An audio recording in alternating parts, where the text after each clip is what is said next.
একটা one শটের playlist করছিলাম, তোমাদের আমরা কথা দিয়েছিলাম যে আমরা এরকম একটা সিরিজ নিয়ে আসবো তোমাদের জন্য।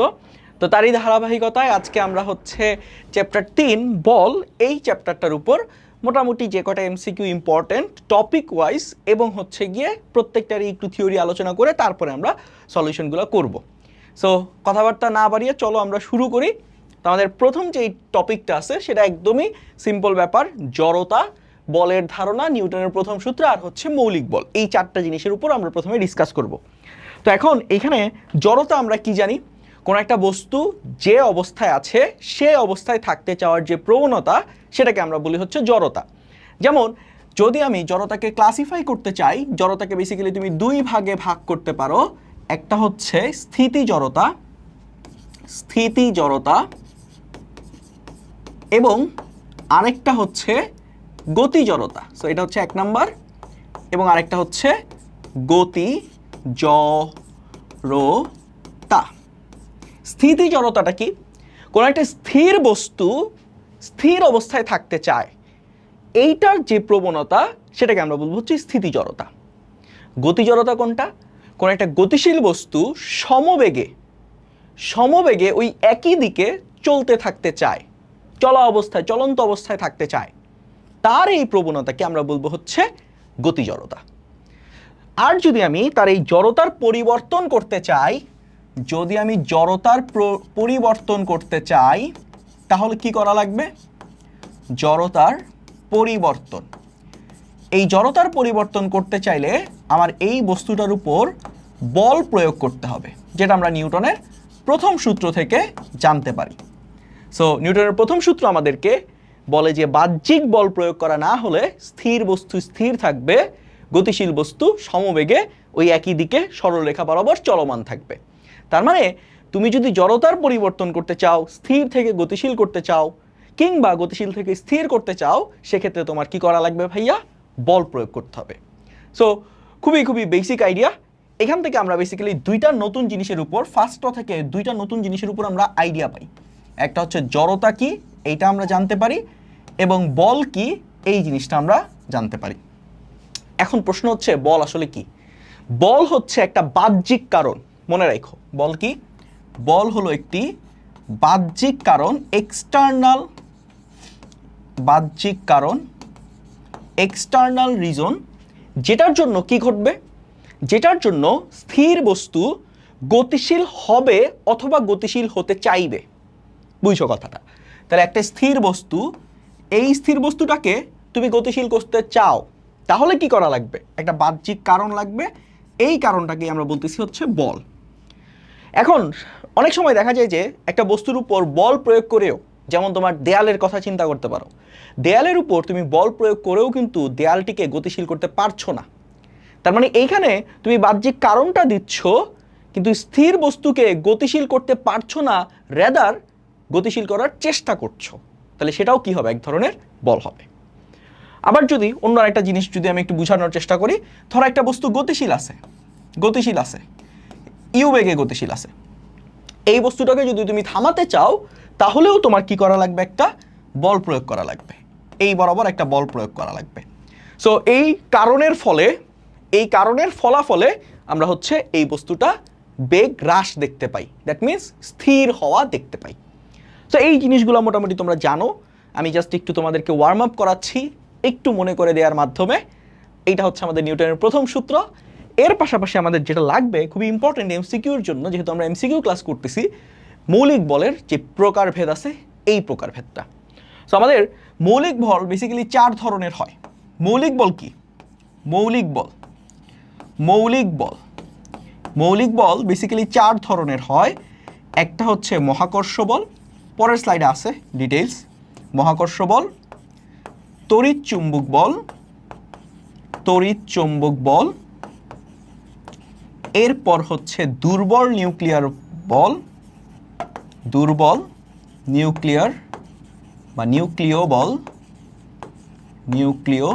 বল, এবং আরেকটা হচ্ছে ভাইয়া সবল নিউক্লিয় বল। সো এই যে 4 ধরনের মৌলিক বল আছে, তুমি জগতের সব ধরনের বলকে চাইলে এই 4টার আন্ডারে ফেলতে পারো। মানে তুমি আশেপাশে যত ধরনের বল দেখবা সবগুলোই আসলে অরিজিনেট হচ্ছে এই 4টা বল থেকে। এই জন্য এই 4টা বলকে বলা হয় মৌলিক বল। এখন এই 4টা বলের যদি একটু ক্লাসিফিকেশন আমরা বোঝার চেষ্টা করি কোনটা কোথায় কাজে লাগে, এমসিকিউর জন্য কোনটা ইম্পর্টেন্ট খেয়াল করে দেখো। মহাকর্ষ বল দুইটা বস্তু যদি অসীমে না থাকে, মানে একটা সসীম দূরত্বে থাকে, তাহলেই কাজ করবে। একটা সসীম দূরত্বে যদি দুইটা বস্তু থাকে তাহলেই মহাকর্ষ বলটা কাজ করবে। যেমন তোমার সাথে চাঁদের কিন্তু একটা মহাকর্ষ বল আছে, যদিও সেটার মান হয়তো অনেক কম, কিন্তু সেখানে কিন্তু একটা বল প্রেজেন্ট করে। তুমি একটা বস্তু, চাঁদ একটা বস্তু, তাদের মধ্যে আকর্ষণ বল আছে। তো এইখানে খেয়াল করে দেখো, ক্রিয়ার পরিসরটা হচ্ছে অসীম। অসীম মানে কি? অসীম মানে হচ্ছে যদি অনেক দূরে না থাকো তাহলেও এই বলটা, বা অনেক দূরে থাকলেও এই বলটা কাজ করবে, অনেক দূর পর্যন্ত এটা বিস্তৃত। এরপর তাড়িৎ চুম্বক বলটাও সেম। তুমি যদি একটা আধানকে বা একটা চার্জকে পৃথিবীতে রাখো, আরেকটা চার্জকে অন্য আরেকটা গ্যালাক্সিতে নিয়ে যাও, তাহলেও তাদের মধ্যে খুব ক্ষুদ্র মানের হলেও একটা তাড়িৎ চুম্বক বল কাজ করবে। সো এইটার রেঞ্জটাও হচ্ছে আমরা অসীম পর্যন্ত বলতে পারবো। ক্রিয়া পরিসর বেসিক্যালি আসলে কি? ক্রিয়া পরিসর আসলে হচ্ছে বেসিক্যালি রেঞ্জ, কত রেঞ্জ পর্যন্ত এটা কাজ করে, এই বলটা কাজ করে। সো মহাকর্ষ বলটা অসীম পর্যন্ত কাজ করে, তোমার তাড়িৎ চুম্বক বল এটাও অসীম পর্যন্ত কাজ করে। বাট দুর্বল নিউক্লিয় বলের বেলায় খেয়াল করে দেখো খুব ছোট পরিসরে কাজ করে, 10⁻⁻18 মিটারের মধ্যে। এর চেয়ে বড় জায়গা হয়ে গেলে দুর্বল নিউক্লিয় বলটা আর কাজ করে না। সবল নিউক্লিয় বলটা এটাও খুব ক্ষুদ্র পরিসরে, বাট এটার চেয়ে একটু বেশি জায়গা জুড়ে। যেমন এটা 10⁻⁻18, এটা হচ্ছে 10⁻⁻15। সো এই জায়গাটার মধ্যে সবল নিউক্লিয় বলটা কাজ করে। এখানে আরও একটা জিনিস বলে দিচ্ছি যে পারমাণবিক কেন্দ্রের ভিতরে, এই জিনিসটা আরেকটু এক্সপ্লেন করবো আমি আরেকটু পরে। এরপরে আমরা যদি একটু আপেক্ষিক শক্তি এটা দেখার চেষ্টা করি, এখানে খেয়াল করে দেখো মহাকর্ষ বলটা যদি তুমি সবল নিউক্লিয় বলকে সবচেয়ে শক্তিশালী চিন্তা করো, এইটার গ্রেড কত? 1। তাহলে মহাকর্ষ বলটা এইটার রেসপেক্টে কত গুণ? 10⁻⁻38 গুণ। এইটার ভ্যালু যদি 1 হয়, 1 নিউটন হয়, তাহলে এইটার ভ্যালু কত হবে? 10⁻⁻838 নিউটন। খুবই খুবই খুবই ছোট। এরপরে যেটা আছে সেটা হচ্ছে তোমার এই যে এইটা হচ্ছে সবচেয়ে বড় ম্যাক্সিমাম। তারপরে হচ্ছে ভাইয়া তড়িৎ চুম্বক বল, এটা হচ্ছে সেকেন্ড প্লেস 10⁻⁻2, আর এইটা হচ্ছে তোমার থার্ড প্লেস। এইটা হচ্ছে সবচেয়ে দুর্বল ফোর্স, ফোর্থ প্লেস। হ্যাঁ, তো আমরা এখানে খেয়াল করে দেখো কোনটাকে রেফারেন্স ধরতেছি, কোনটার রেসপেক্টে সব কিছু বের করতেছি? সবল নিউক্লিয় বলের রেসপেক্টে। এইটা একটু মাথায় রাখো, সবল নিউক্লিয় বলের সাপেক্ষে মহাকর্ষ বলটা 10⁻⁻38 গুণ। তারপরে হচ্ছে তোমার তড়িৎ চুম্বক বলটা 10⁻⁻2 গুণ। এইরকম একটা রেঞ্জে বা আপেক্ষিক শক্তির দ্বারা আমরা প্রকাশ করতেছি। এরপর এখানে কোন কোন কণার উপর কাজ করে? বেসিক্যালি তোমার জগতের যত কণা আছে সবগুলোর উপর মহাকর্ষ বল কাজ করবে। আধানযুক্ত কণার উপর তড়িৎ চুম্বক বল কাজ করবে, বা চার্জিত কণার উপর। সকল মৌলিক কণা যেগুলো আছে সেগুলোর উপর হচ্ছে দুর্বল নিউক্লিয় ফোর্স কাজ করবে। আর নিউক্লিয়াসের মধ্যে, নিউক্লিয়াসে যেই প্রোটন আর নিউট্রন আছে তাদের মধ্যে কাজ করবে সবল নিউক্লিয় বল। নিউক্লিয়নের কথা এখানে বলা হয়েছে। এখানে কিছু বাহক কণা আছে, এটা তোমাদের দরকার নাই, এটা জাস্ট মাথায় রাখতে পারো। এটা একটু অ্যাডভান্স পড়াশোনা, এটা নিয়ে আসলে কথা বলার কোনো প্রয়োজন এই ক্লাসে আমি বোধ করছি না। আর বৈশিষ্ট্যগুলো জাস্ট একটু দেখে রাখতে পারো। একটু দুইটা ইম্পর্টেন্ট বৈশিষ্ট্য তোমার মনে রাখতে হবে। একটা হচ্ছে এই যে দেখো তেজস্ক্রিয় ক্ষয়, এই তেজস্ক্রিয় ক্ষয়টা বিটা ডিকে এটা ঘটায় কে? এইটা ঘটায় হচ্ছে দুর্বল নিউক্লিয় বল, ঠিক আছে? আর এর পাশাপাশি আরেকটা আছে হচ্ছে প্রোটন আর নিউক্লিয়াসকে একসাথে ধরে রাখে। এইটা একটু বোঝানোর বিষয় আছে, প্রোটন আর নিউট্রনকে একসাথে ধরে রাখা বলতে আসলে কি বোঝায়, এইটার মানেটা আসলে কি? খেয়াল করে দেখো তো ভাইয়া, আমরা যদি একটু চিন্তা করি, ধরো এখানে একটা প্রোটন আছে, এখানে একটা প্রোটন আছে, এখানে একটা নিউট্রন আছে। হ্যাঁ, একটা প্রোটন আছে আর একটা কি আছে? নিউট্রন আছে। এর পাশাপাশি এইটা ধরো নিউক্লিয়াসের ভিতরের অবস্থা। নিউক্লিয়াসের ভিতরে একটা প্রোটন আর একটা নিউট্রন তো নাই, এখানে কি আরও প্রোটন আছে, আরও প্রোটন আছে, ধরো আরও নিউট্রন আছে, আরও প্রোটন, আরও নিউট্রন আছে। এখন পাশাপাশি দুইটা প্রোটনের কথা একটু চিন্তা করো। পাশাপাশি যদি দুইটা প্রোটন থাকে, লেটস সে এটা হচ্ছে 1 নাম্বার প্রোটন, এটা হচ্ছে 2 নাম্বার প্রোটন। এই দুইটা প্রোটনের চার্জ কি? পজিটিভ চার্জ, দুইটাই পজিটিভ চার্জ। এবং তাদের মধ্যবর্তী যে ডিস্টেন্স, এই ডিস্টেন্সটা যদি ডি হয়, খেয়াল করে দেখো তো ভাইয়া, নিউক্লিয়াসের ভিতরে যখন তুমি আসো তখন ডি এর মানটা কি অনেক ছোট না? ডি এর মানটা কি অনেক ছোট, ডি এর মানটা হচ্ছে অনেক ছোট। এখন তোমরা যদি কুলম্বের সূত্রটা মনে করে দেখো, কুলম্বের সূত্র যারা পড়ছো, কুলম্বের সূত্রে ফোর্সের ভ্যালুটা কি জানি আমি, Q1 Q2 divided by D square, এর সাথে একটা কনস্ট্যান্ট গুণ আছে কে। এখন এই যে এই বলটা কোন ধর্মী বল, কোন ধর্মী বল খেয়াল করে দেখো তো। এইখানে আসলে এই প্রোটনটা তার পাশের প্রোটনকে বিকর্ষণ করতেছে, এই বলটা হচ্ছে আমার বিকর্ষণ ধর্মী বল। কেন বিকর্ষণ করতেছে? কারণ দুইটা প্রোটনের চার্জই হচ্ছে সেম, দুইটা প্রোটনের চার্জই হচ্ছে সেম, যেহেতু সমধর্মী চার্জ, আর আমরা জানি সমধর্মী চার্জ দুইটা পজিটিভ আয়ন একে অপরকে বিকর্ষণ করে। এবার প্রশ্ন হলো যে যদি বিকর্ষণই করে তাহলে নিউক্লিয়াসের থেকে তারা বের হয়ে যায় না কেন? বের হয়ে যাওয়া তো দরকার। তার মানে এই দুইটা একটা আরেকটাকে বিকর্ষণ করে, এই দুইটাকে একসাথে রাখার জন্য কোনো একটা বল কাজ করে। তাহলে এই দুটাকে একসাথে রাখার জন্য কোন বলটা কাজ করতে পারে? এখানে একটা প্রবাবল ওয়ে হচ্ছে বা একটা প্রবাবল ফোর্স হচ্ছে গিয়ে মহাকর্ষ বল। এই দুইটার মধ্যে যে আকর্ষণ বল, বুঝো ব্যাপারটা, বুঝো। ও ওকে ধাক্কা দিচ্ছে, ও ওকে ধাক্কা দিচ্ছে, এটা কোন বলের প্রভাবে? এটা হচ্ছে তাড়িৎ চুম্বক বলের প্রভাবে বা ইলেকট্রোস্ট্যাটিক ফোর্সের কারণে। আবার ও একটা এম আছে, ওর একটা ম্যাস আছে, ওরও একটা কি আছে, এম আছে, ম্যাস আছে। এই দুইটার মধ্যে কি মহাকর্ষ বলের প্রভাবে একটা আকর্ষণ আছে না? একটা আকর্ষণ আছে। কিন্তু একটা জিনিস চিন্তা করে দেখো তো ভাইয়া, একটা জিনিস চিন্তা করে দেখো তো, তুমি যদি এই ছকটার দিকে একটু তাকাও, তোমার ইলেকট্রোস্ট্যাটিক ফোর্সের যে শক্তিটা 10⁻², তার তুলনায় মহাকর্ষ বলের শক্তিটা কি অনেক ছোট না? 10⁻38, অনেক অনেক অনেক ছোট। তার মানে এখানে যতটুকু আকর্ষণ হচ্ছে মহাকর্ষ বলের প্রভাবে, যতটুকু আকর্ষণ হচ্ছে তার চেয়ে অনেক বেশি পরিমাণে বিকর্ষণ হচ্ছে। এখন আমাদের যদি নিউক্লিয়াসকে স্ট্যাবল রাখতে হয় কি করা লাগবে? এই বিকর্ষণ বলকে ইদার কমাইতে হবে অথবা আকর্ষণ বলকে বাড়াতে হবে। সো বিকর্ষণ বলকে তার কমানোর কোনো ওয়ে নাই, সুযোগ নাই।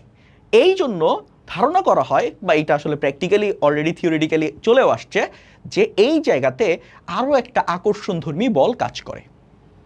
এই আকর্ষণধর্মী বলটার নামই হচ্ছে গিয়ে সবল নিউক্লিয় বল, স্ট্রং নিউক্লিয়ার ফোর্স। বুঝা গেছে? এইটাই তাহলে বললো কি, প্রোটন আর নিউট্রনকে একসাথে ধরে রাখে। দ্যাট মিনস নিউক্লিয়নটাকে বা নিউক্লিয়াসটাকে সে আবদ্ধ করে রাখে। ঠিক আছে? সো এই হচ্ছে কি আমাদের মোটামুটি ওভারঅল ধারণা মৌলিক বল রিলেটেড। তো আমরা এখন এই রিলেটেড যে সকল এমসিকিউগুলো ইম্পর্টেন্ট বা বিগত বছরে আসছে সেগুলো একটু দেখে আসি। সো আমাদের চলন্ত গাড়ি থেকে নামতে গিয়ে আমরা আছাড় খেয়ে যাই কেন? চলন্ত গাড়ি থেকে নামতে গেলে আমরা আছাড় খাই কেন?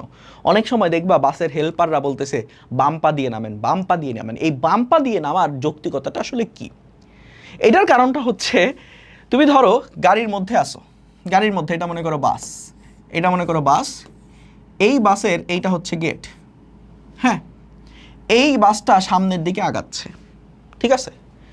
তাহলে বাসটা যদি গতিশীল থাকে, তুমি নিজেও কিভাবে আছো? গতিশীল আছো। তুমি নিজেও কি আছো? গতিশীল আছো। তাহলে যদি গতিশীল থাকো, তোমার জড়তাটা কি? তুমি গতিশীলই থাকতে চাবা, তোমার জড়তাটা হচ্ছে গতি জড়তা।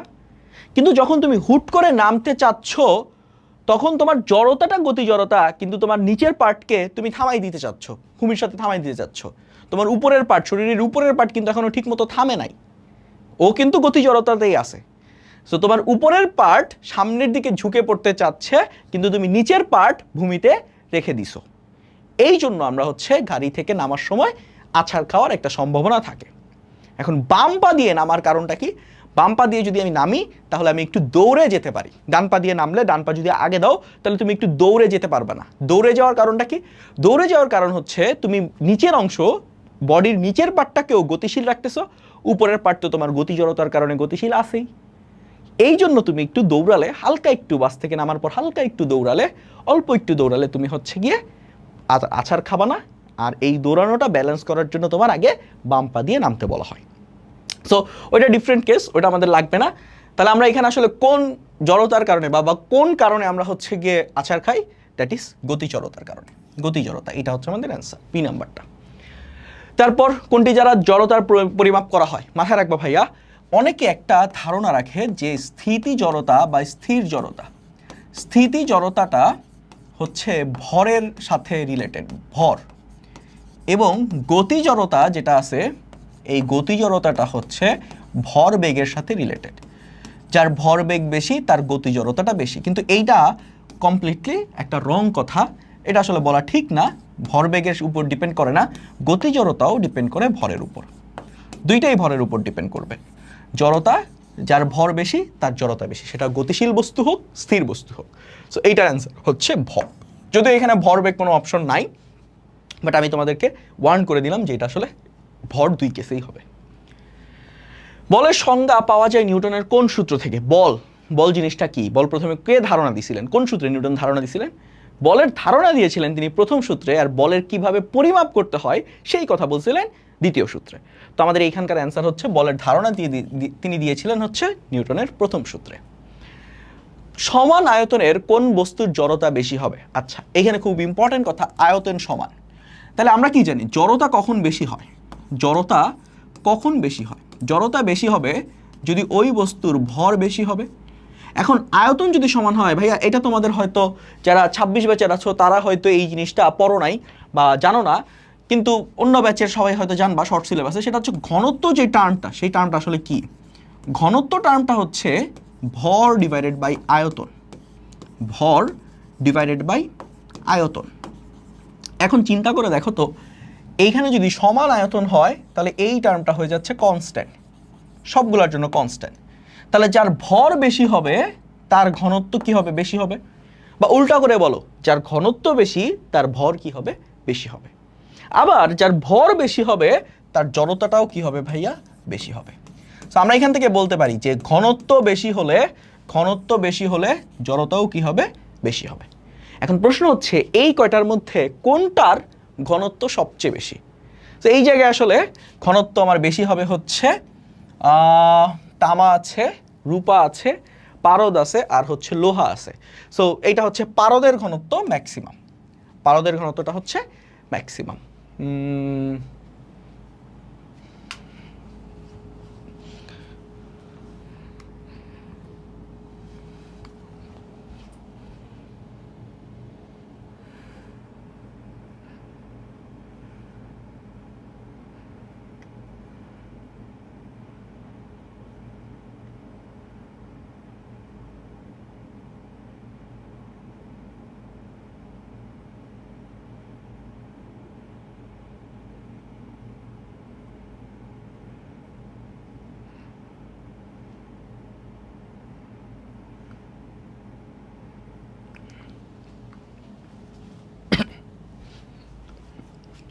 চলো এবার আমরা পরেরটাতে যাই। এখানে কি বলছে? সবল নিউক্লিয় বলের পাল্লা কত? সবল নিউক্লিয় বলের পাল্লাটা কত? সো এখানে আমাদের আরেকটা অল্টারনেটিভ কোশ্চেন আসতে পারে যে সবল নিউক্লিয় বলটা কত দূরত্বে কাজ করে। তো এটা আমি বলছিলাম, এটা এই ছকের মধ্যে, ছকটা যদি তোমরা মনে রাখো তাইলেই হয়ে যাবে। সো ছকের মধ্যে দেখবা সবল নিউক্লিয় বলটা হচ্ছে 10⁻⁻15 এই রেঞ্জে থাকে। সো এটার অ্যান্সার হচ্ছে 10⁻⁻15। দুর্বলটা কত? দুর্বলটা হচ্ছে 10⁻⁻18। ওকে। নিউক্লিয়াসের ভিতরে প্রোটন ও নিউট্রনের মাঝে কোন বল কাজ করে? সো নিউক্লিয়াসের ভিতরে প্রোটন আর নিউট্রনের মধ্যে কাজ করে হচ্ছে মেজর বলটা হচ্ছে সবল নিউক্লিয় বল। ঠিক আছে। তারপরে হচ্ছে সূর্য থেকে আলো ও তাপ কোন বল দিয়ে হয়? আচ্ছা, সূর্য কিভাবে আমাদেরকে শক্তি প্রোভাইড করে? সূর্য কি প্রোভাইড করে আমরা জানি। সূর্য থেকে আমরা শক্তি পাই। এই শক্তিটা আসলে আসে সূর্যের ভিতরে নিউক্লিয়ার রিঅ্যাকশনের মাধ্যমে, নিউক্লিয়ার বিক্রিয়ার মাধ্যমে। নিউক্লিয়ার বিক্রিয়া, এই নিউক্লিয়ার বিক্রিয়ার মাধ্যমে কি হয়? নিউক্লিয়ার বিক্রিয়ার মাধ্যমে প্রচুর পরিমাণে শক্তি উৎপন্ন হয়। এইটা তোমরা চ্যাপ্টার 4-এ পাবা। নিউক্লিয়ার রিঅ্যাকশনটা কি এটা চ্যাপ্টার 4-এ একটু আইডিয়া দেওয়া হয়েছে। তো এই জায়গায় নিউক্লিয়ার বিক্রিয়ার মধ্যে আসলে নিউক্লিয়াসের পরিবর্তন হয়। রাসায়নিক বিক্রিয়ার মধ্যে ইলেকট্রনের আদান প্রদান ঘটে, আর এই নিউক্লিয়ার বিক্রিয়ার মধ্যে যেটা ঘটে সেটা হচ্ছে নিউক্লিয়াসের মধ্যে যে প্রোটন আর নিউট্রন আছে এদের একটা পরিবর্তন ঘটে। সো এই জায়গাটাতে আসলে মেইন যে বলটা কাজ করে সেই বলটা হচ্ছে ওই যে প্রোটন আর নিউট্রনের রিলেটেড বল, সবল নিউক্লিয় বল। দুর্বল না, সবল নিউক্লিয় বল। ওকে। তেজস্ক্রিয় নিউক্লিয়াস থেকে বিটা রশ্মি বের হয়, এটা বলছিলাম, মেনশন করে দিয়েছিলাম, মনে রাখতে হবে। দ্যাট ইজ তোমার দুর্বল নিউক্লিয় বল। বিটা রশ্মি ক্ষয় এইটা কোন বলের কারণে হয়? দুর্বল নিউক্লিয় বলের কারণে হয়। এরপরে বলছে হচ্ছে ইলেকট্রোউইক ফোর্স কোন দুটি বলের সমষ্টি। ইলেকট্রোউইক মাথায় রাখো, নাম শুনে বোঝা যাচ্ছে ইলেকট্রো মানে কি তড়িৎ, তড়িৎ রিলেটেড একটা টার্ম। ইলেকট্রো হচ্ছে তড়িৎ আর উইকটা হচ্ছে কি দুর্বল নিউক্লিয় ফোর্সের। তাহলে এইখানে আসলে কি কি ফোর্স আছে, তড়িৎ বল আর দুর্বল নিউক্লিয় বল। তাহলে এখানে আমরা কি পাচ্ছি, বিদ্যুৎ চৌম্বকীয় বল আর একটা হচ্ছে দুর্বল নিউক্লিয় বল। হ্যাঁ, ইলেকট্রো দ্বারা বোঝাচ্ছে হচ্ছে তড়িৎ চৌম্বকীয় বা বিদ্যুৎ চৌম্বকীয় বল, আর দুর্বল নিউক্লিয় বলটা হচ্ছে আমার উইক, এই পার্টটা বোঝাচ্ছে। এরপরে বলছে কি বিদ্যুৎ চৌম্বকীয় বলের মধ্যাকর্ষণ শক্তির তুলনায় কত গুণ। খেয়াল করে দেখো, আমরা মহাকর্ষ বলের যে কথাটা বলছিলাম, মহাকর্ষ বল কত রেঞ্জের শক্তিশালী, কত 10⁻⁻18। আর তড়িৎ বল কত, তড়িৎ বলটা হচ্ছে, তড়িৎ চুম্বক বলটা হচ্ছে 10⁻²। এবার বলছে কি কে কত গুণ, তড়িৎ চৌম্বকীয় বলটা মহাকর্ষ বলের কত গুণ। তাহলে এখন কি করা লাগবে, গুণ কতটুকু সেটা বের করার জন্য কি তড়িৎ বলের যেই পাওয়ারটা আছে সেটাকে আমার মহাকর্ষ বলের পাওয়ার দিয়ে ভাগ করতে হবে। এইখান থেকে এটা যদি ভাগ করে দাও তাহলে কত গুণ পাবা, 10⁻², আর এই 38টা উপরে চলে আসলে +38, তাহলে এটা আমরা পাবো হচ্ছে 10⁻36 এত গুণ। সো এটার অ্যান্সার হচ্ছে এই যে এ 10⁻36। কিভাবে বের করছি বুঝছো, যেটা বড় কত গুণ বলছে, কোনটার কত গুণ বলছে, দেখো তড়িৎ চৌম্বক বলটা কত গুণ, কার কত গুণ, মহাকর্ষ বলের কত গুণ। তার মানে তুমি আসলে প্রথমে এই যে এটাকে বসাইছো, তড়িৎ চৌম্বক বসাইছো, নিচে কোনটা বসাইছো, কার রেসপেক্টে বের করতেছো সেটা। আমি কার রেসপেক্টে তুলনা করতেছি, মহাকর্ষ শক্তির রেসপেক্টে তুলনা করতেছি। সো যার রেসপেক্টে তুলনা করব সেটাকে নিচে বসাবো, আর যে কত গুণ হবে বা কত ভাগ হবে সে কোথায় বসবে, উপরে বসবে। ওকে, এরপরে কি বলছে, সবলতার উপর ভিত্তি করে নিচের কোনটি সঠিক, কোনটা ম্যাক্সিমাম শক্তিশালী ছিল, স্ট্রং নিউক্লিয়ার ফোর্স, তারপরে কোনটা ছিল তড়িৎ চৌম্বকীয় ফোর্স, তারপরে কি ছিল দুর্বল নিউক্লিয়ার ফোর্স, তারপরে ছিল মহাকর্ষ বল। তাহলে এখান থেকে আমরা দেখলে কি বুঝাচ্ছি, এটা হবে না, দুর্বল নিউক্লিয় বল এত উঁচায় থাকবে না, এটা বাদ। তারপরে সবল নিউক্লিয় ফোর্সটা হচ্ছে বিদ্যুতীয় চৌম্বকীয়র চেয়ে বেশি শক্তিশালী, আমরা জানি। দুর্বল নিউক্লিয় ফোর্সটাও মহাকর্ষ বলের চেয়ে বেশি শক্তিশালী, আমরা জানি। তারপরে বিদ্যুৎ চৌম্বকীয় ফোর্স সবল নিউক্লিয় বলের চেয়ে শক্তিশালী না, এটা হবে না। তো আমরা এখানে আসলে দুইটা অ্যান্সার পাচ্ছি, দুইটাই কারেক্ট অ্যান্সার।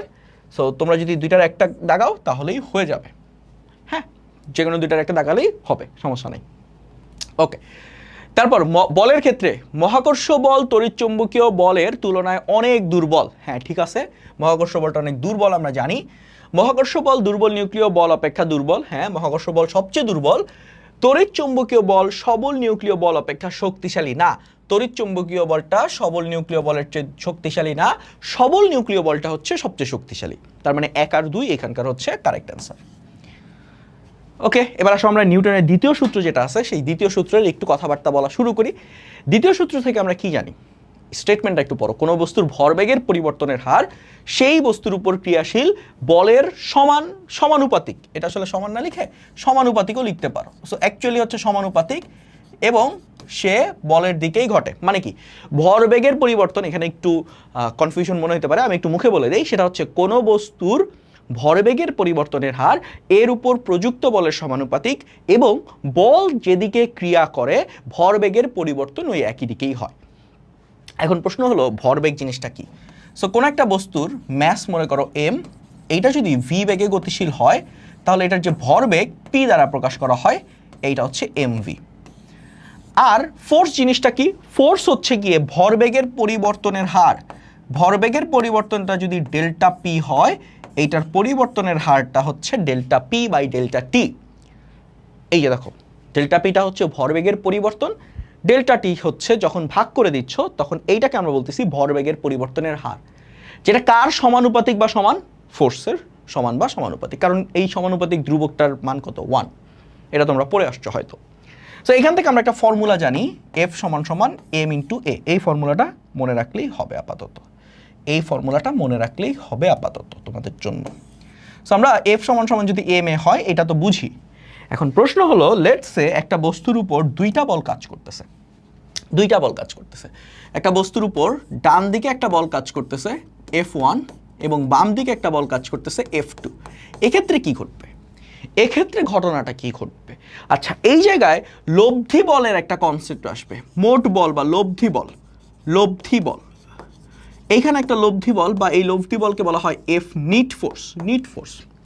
আবার যদি দুইটা বল একই দিকে কাজ করে তাহলে কি রকম নিট ফোর্স আসবে? F1, আর এই দিকেই কাজ করতেছে হচ্ছে F2। এইখানে এফ নিটের হিসাব নিকাশটা কিরকম হবে মাথায় রাখবা। যখন দুইটা বল একই দিকে কাজ করে তখন আমার নিট ফোর্সটা কত হবে? নিট ফোর্সটা হবে F1 plus F2, F1 plus F2, এটা হচ্ছে আমার নিট ফোর্স। এবার প্রশ্ন হচ্ছে নিট ফোর্সটা কোন দিকে কাজ করবে? যখন দুইটা বস্তু একই দিকে কাজ, মানে দুইটা বল একটা বস্তুর উপর একই দিকে কাজ করবে তখন তাদের লব্ধি বলটা ওই একই দিক বরাবরই কাজ করবে, এফ নিট এই দিকেই কাজ করবে। হ্যাঁ, এফ নিট যদি ডান দিকে কাজ করে এই সিচুয়েশনে তাহলে ত্বরণটা কোন দিকে কাজ করবে? ডান দিকেই কাজ করবে, কারণ ভরবেগের পরিবর্তন ওই একই দিকে হবে। ভরবেগের পরিবর্তন কি ওই একই দিকে হবে?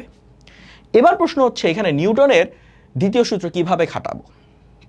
মাথায় রাখবা এফ নিট তো F1 প্লাস F2, এর পাশাপাশি এই এফ নিটের যে ভ্যালুটা, এফ নিটের ভ্যালুটাই হবে m ইন্টু এ, এটার সমান। তাহলে কোনো একটা বস্তুর ত্বরণকে সৃষ্টি করতেছে, ত্বরণকে সৃষ্টি করতেছে, ত্বরণ সৃষ্টি করতেছে হচ্ছে গিয়ে নিট ফোর্স। যখন একাধিক ফোর্স থাকে, কেউ এককভাবে ত্বরণ সৃষ্টি করতে পারে না।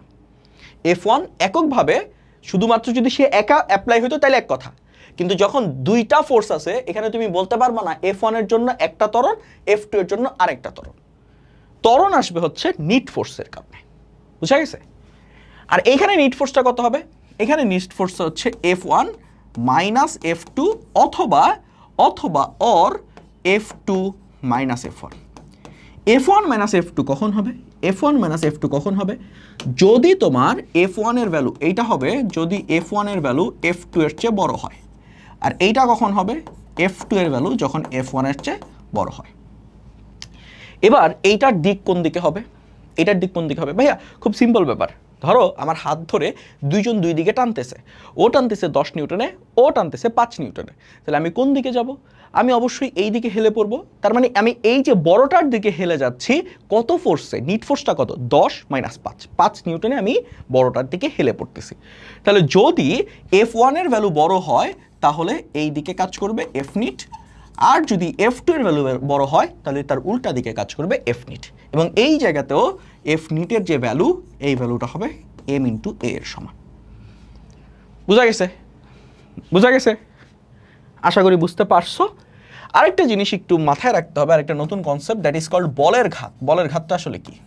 বলের ঘাত এটাকে প্রকাশ করা হয় যে দ্বারা, যে হচ্ছে গিয়ে একটা বস্তুর উপর একটা বল প্রয়োগ করা হচ্ছে, এফ বল প্রয়োগ করা হলো ধরো এফ, এবং এই বলটা বস্তুর উপর টি সময় ধরে অ্যাপ্লাই করা হলো, তাহলে এইটার বলের ঘাত হবে এফ ইন্টু টি। কি বলছি? F into T. একটা বল একটা বস্তুর উপর অ্যাপ্লাই করা হচ্ছে, ওই বলের মান এবং কত সময় ধরে বলটা অ্যাপ্লাই করা হচ্ছে, এই দুইটার গুণফলকে আমরা বলের ঘাত দ্বারা প্রকাশ করি। এবার এই বলের ঘাত এফ টি হচ্ছে গিয়ে কোনো একটা বস্তুর ভরবেগের পরিবর্তনের সমান, এম ইন্টু ভরবেগের পরিবর্তন। শেষ ভরবেগটা হচ্ছে এমভি আর আদি ভরবেগটা হচ্ছে এমইউ। শেষ ভরবেগটা হচ্ছে এমভি, আদি ভরবেগটা হচ্ছে এমইউ। এখন এই শেষ আর আদি বলতে আসলে কি বুঝাচ্ছি? একটা বল প্রয়োগ করার মুহূর্তে, যখন প্রয়োগ করা শুরু হয়েছিল তখন ওই বস্তুটার একটা কি বেগ ছিল না? একটা বেগ থাকলে তার একটা ভরবেগ আছে। তাহলে বল প্রয়োগের শুরুতে তার যে ভরবেগ সেটা হচ্ছে এমইউ। বল প্রয়োগের টি সময় পর বল প্রয়োগ করা শেষ হইল, তখন তার ভরবেগ কত? এমভি। তাহলে এই দুটোর যে ডিফারেন্স, এটাই হচ্ছে বলের ঘাত। এটাই হচ্ছে বলের ঘাত। বলের ঘাত আর ঘাত বল এই দুইটা কি সেম জিনিস? ঘাত বল এই দুইটা কি সেম জিনিস? না, না। বলের ঘাতটা হচ্ছে বল আর টাইমের গুণফল। ঘাত বল জিনিসটা কি? ঘাত বলটা হচ্ছে খুব কম সময়ে বড় মানের ফোর্স, বড় মানের ফোর্স, এইটাকে আমরা বলি হচ্ছে ঘাত বল। যেমন ধরো একটা ক্রিকেট বলকে একটা ক্রিকেট ব্যাট দিয়ে আঘাত করা হয়েছে, তাহলে এখানে তাদের মধ্যে যে কন্ট্যাক্ট টাইমটা সেটা কি অনেক কম না? কিন্তু যে বলটা প্রয়োগ করা হয়েছে সেই বলটা কি অনেক বেশি। এই জন্য ক্রিকেট ব্যাট দিয়ে ক্রিকেট বলকে যে ফোর্স দেওয়া হয় সেটাকে আমরা বলবো হচ্ছে ঘাত বল। ঘাত বল কিন্তু এক ধরনের বল, ঘাত বল এক ধরনের বল যেটা খুব কম সময় ধরে এবং অনেক বড় মানের হয়। বুঝা গেছে? ঘাত বল এক ধরনের বল, কিন্তু বলের ঘাত কিন্তু বল না। বলের ঘাত কি? বল আর সময়ের গুণফল। এইটা ইম্পর্টেন্ট একটা কথা হিসেবে মাথায় রেখো। তো মোটামুটি এই পর্যন্তই আমাদের এইখানকার যে থিওরিগুলো লাগবে, আস্তে আস্তে আরও যে থিওরিগুলো লাগবে সেটা আমরা দেখাবো সময়ের সাথে সাথে। চলো দেখি আর কিছু আছে। ও, বলের সাম্যটা নিয়ে একটু কথা বলি। বলের সাম্য কখন হয়? বলের সাম্য কখন হয়? ধরো একটা বস্তু আছে, এই যে একই রকমভাবে একটা বস্তুর উপর এই দিকে F1 বল প্রয়োগ করা হয়েছে, এই দিকে F2 বল প্রয়োগ করা হয়েছে। তাহলে এখানে F1 এর মান আর F2 এর মান যদি সমান হয়, F1 এর মান আর F2 এর মান যদি সমান হয়, লেটস সে আমি দুই হাত দিয়ে, কি হলো ওকে, কোথাও একটা চাপ লাগছে হয়তো, দুঃখিত। ধরো আমার দুই হাত দিয়ে দুইজন দুই দিকে টান দিচ্ছে, ও 10 নিউটনে টান দিচ্ছে, ও 10 নিউটনে টান দিচ্ছে। তাহলে কি আমি এখান থেকে নড়বো? কোনো দিকে শিফট করবো না কিন্তু। তাহলে আমি এখানে যখন দুই দিকে বলের মান সমান হবে এবং আমার এই জায়গায় যে জিনিসটা প্রতিষ্ঠা হবে সেটাকে আমরা বলি হচ্ছে সাম্যাবস্থা। সাম্যাবস্থা। সাম্যাবস্থায় কোনো একটা বস্তুর ত্বরণ কত হয়? 0 হয়, কোনো ত্বরণ থাকে না, কোনো ত্বরণ থাকে না। এখানে F1 এর ভ্যালু আর F2 এর ভ্যালু কত হবে? সেম হবে। এবং যদি F1 আর F2 যদি সেম হয়, এখানে F নেটের ভ্যালু কত হবে বলো তো? F নেট সমান সমান আমরা কি জানি? F1 মাইনাস F2 না? বিপরীত দিকে হলে মাইনাস, এই যে বিপরীত দিকে কাজ করছিল মাইনাস, দুইটা যদি সমান হয় তখন কত হয়ে যাবে? 0 হয়ে যাবে। সো F নেট যদি 0, সো অ্যাক্সেলারেশনের ভ্যালুটাও কত হবে? 0 হবে। ওকে, সো এই জিনিসগুলো আমরা দেখে আমরা এখন একটু যদি প্রবলেম সলভ করি। ভরবেগের মাত্রা কত? ভরবেগের মাত্রা, ভরবেগ সমান সমান কি? m into V. এম এর মাত্রা কত? এম এর মাত্রা হচ্ছে ক্যাপিটাল এম। ভি এর মাত্রা কত? ভি এর মাত্রা হচ্ছে এল টি ইনভার্স 1, টি ইনভার্স 1। তাহলে টোটাল এটার মাত্রা কত হবে? M L T inverse 1। So এটার হচ্ছে অ্যান্সার হলো এ। অ্যান্সার কত? এ। এরপর বলের মাত্রা কোনটা? বলের মাত্রা এফ সমান সমান এম এ। ফর্মুলা দিয়ে লেখা শুরু করবা। এফ সমান সমান এম এ। এম এর মাত্রা হচ্ছে ক্যাপিটাল এম, এর মাত্রা হচ্ছে এল টি ইনভার্স 2। তাহলে টোটাল মাত্রাটা কত হবে? M L T inverse 2, M L T inverse 2। So এটার ভ্যালু হচ্ছে এ। বোঝা যাচ্ছে? ইজি প্রবলেম কিন্তু এগুলা। কোন বলের লব্ধি শূন্য হয়? কোন বলের লব্ধি শূন্য? একটু মাত্র দেখে আসছি, একটু আগে দেখে আসছি। এই জায়গায় দেখো তো লব্ধি বলটা কোথায় শূন্য হচ্ছে? যদি সাম্য বল হয়, দুইটা বল মিলে সাম্যাবস্থা ক্রিয়েট করে, তাহলে এই দুইটা বলকে আমরা বলবো হচ্ছে সাম্য বল। দুইটা মিলে সাম্যাবস্থা ক্রিয়েট করছে, তাহলে সাম্য বলের জন্য আমরা লব্ধি বলটাকে কত পাবো? 0 পাবো। এরপর এখানে বলছে হচ্ছে টায়ারটির উপর কি ধরনের বল কাজ করতেছে। দেখো, টায়ারের উপর নিচের দিকে কাজ করতেছে হচ্ছে, টায়ারের উপর নিচের দিকে কাজ করতেছে হচ্ছে এমজি বা ওজন বল। আর এখানে একটা সুতা আছে, এই সুতার একটা টান বল কাজ করতেছে উপরের দিকে টি। এবং টায়ারটা কি এখানে স্থির অবস্থায় আছে? স্থির অবস্থায় থাকলে নিচের দিকের বল আর উপরের দিকের বল সমান আমরা জানি। তাহলে এই জায়গায় টায়ারের উপর কাজ করতেছে হচ্ছে একটা সাম্য বল। তারপরে বলছে যে রশি কাটা হলে কি হবে? রশিটা যদি কেটে দাও, এই দড়িটা যদি কেটে দাও, তাহলে কি ঘটনা ঘটবে? খেয়াল করো, রশিটা কেটে দিলে টায়ারটা কি নিচে পড়া শুরু করবে না? নিচে পড়া শুরু করলে তার বেগটা আস্তে আস্তে বাড়তে থাকবে। বেগ যদি আস্তে আস্তে বাড়তে থাকে, তাহলে তার কি গতিশক্তিটা আস্তে আস্তে বৃদ্ধি পাবে। ঠিক আছে, গতিশক্তিটা বৃদ্ধি পাবে।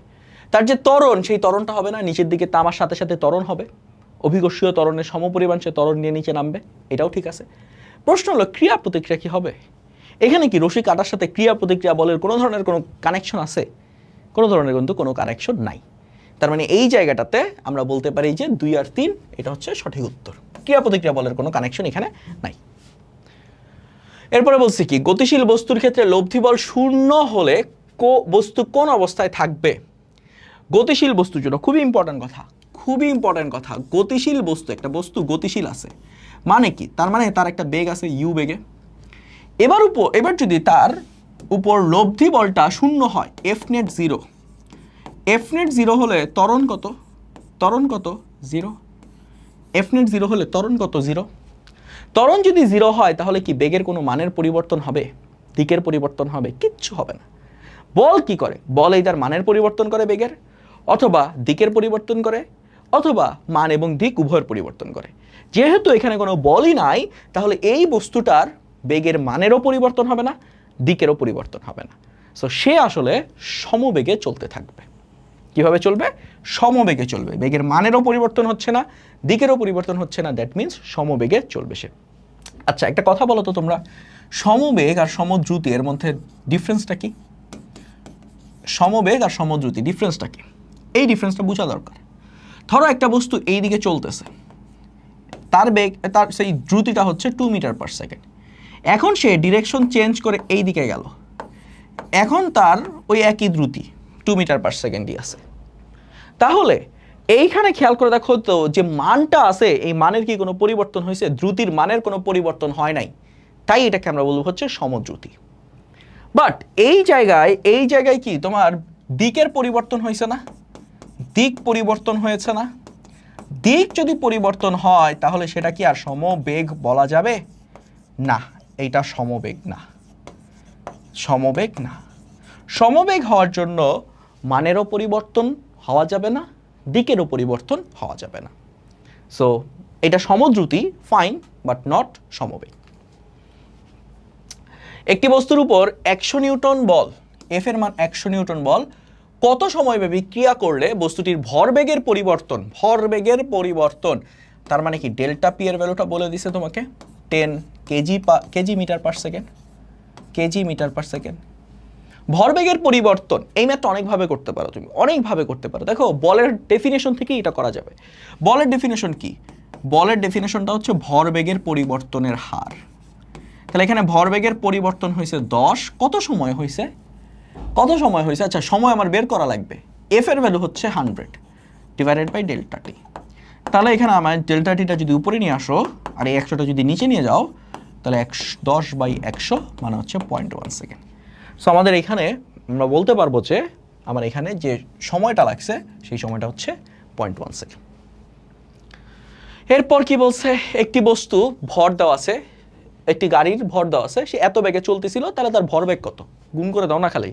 ভরবেগ বের করার জন্য কি করা লাগবে? m into V. তাহলে m এর মান হচ্ছে তোমার 1500, ভি এর মান কত? 72 কিলোমিটার পার আওয়ারকে মিটার পার সেকেন্ডে নেওয়ার জন্য 3.6 দিয়ে ভাগ করবা। সো 3.6 দিয়ে ভাগ করলে এটা হয়ে যাবে 20। তাহলে এইটা হচ্ছে 15 ইন্টু 2 30, 30 ইন্টু 10 টু দি পাওয়ার 3 মানে 3 ইন্টু 10 টু দি পাওয়ার 4 এত KG metre per second. So এটার অ্যান্সার কোথায় আছে? 3 into 10 to the power 4 KG metre per second. 60 newton বল 30 কেজি ভরের উপর একটি বস্তুর উপর 1 মিনিট ক্রিয়া করলে বস্তুটির বেগের কতটুকু পরিবর্তন হবে? বেগের পরিবর্তনটা বের করতে হবে। ভাইয়া খুব ইম্পর্টেন্ট কথা। দেখো তো আমাদের এখানে এফ এর মানটা কত? 60 নিউটন না? 60 নিউটন। এম এর মানটা কত? 30 কেজি। তাহলে এই বস্তুটার ত্বরণ কত হবে? এফ সমান সমান এম এ। তাহলে ত্বরণ সমান সমান কি লিখতে পারবো? F divided by M. F এর মান হলো 60, এম এর মান হচ্ছে 30, তাহলে এর মান হচ্ছে 2 মিটার পার সেকেন্ড স্কোয়ার। এবার ত্বরণ মানে কি জানি?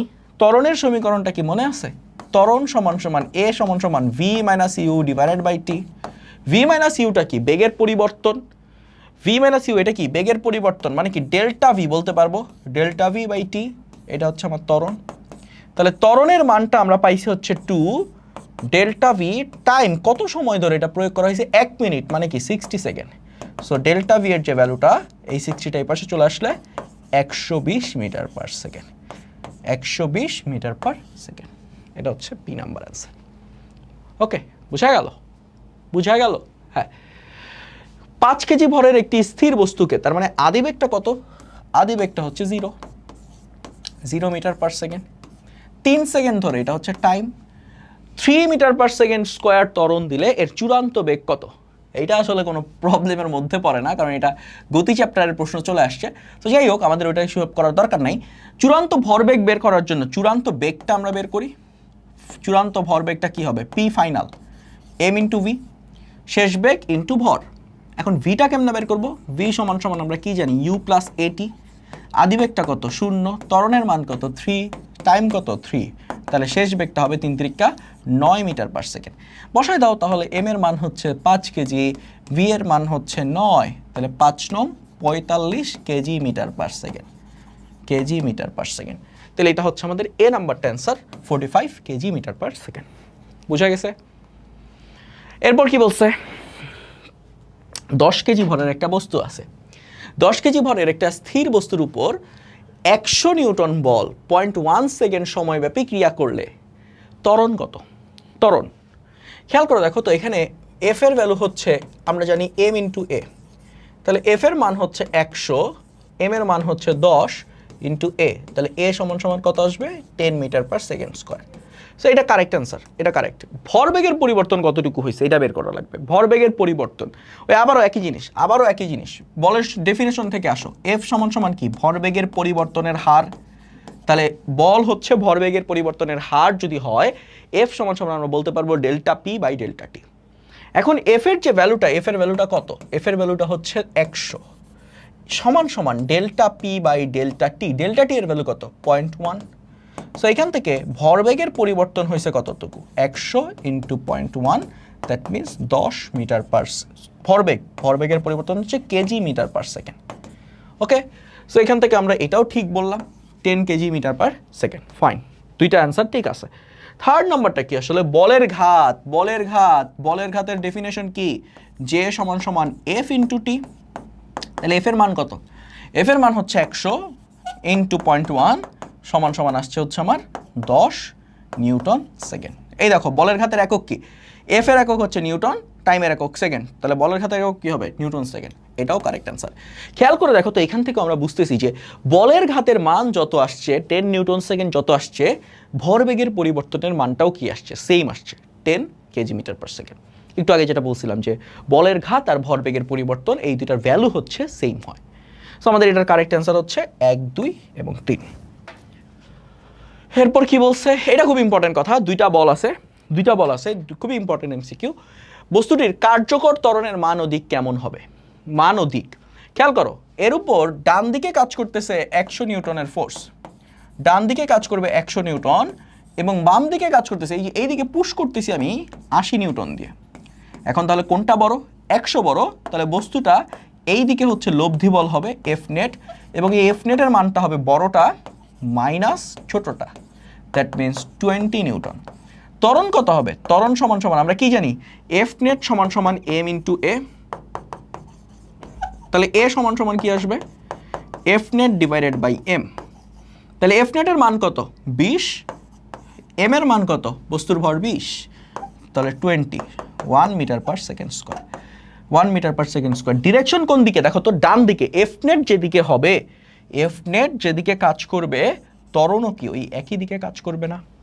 তাহলে ত্বরণের মান 1 মিটার পার সেকেন্ড স্কোয়ার, এবং এটার ডিরেকশন হচ্ছে ডান দিকে। So C is the correct answer.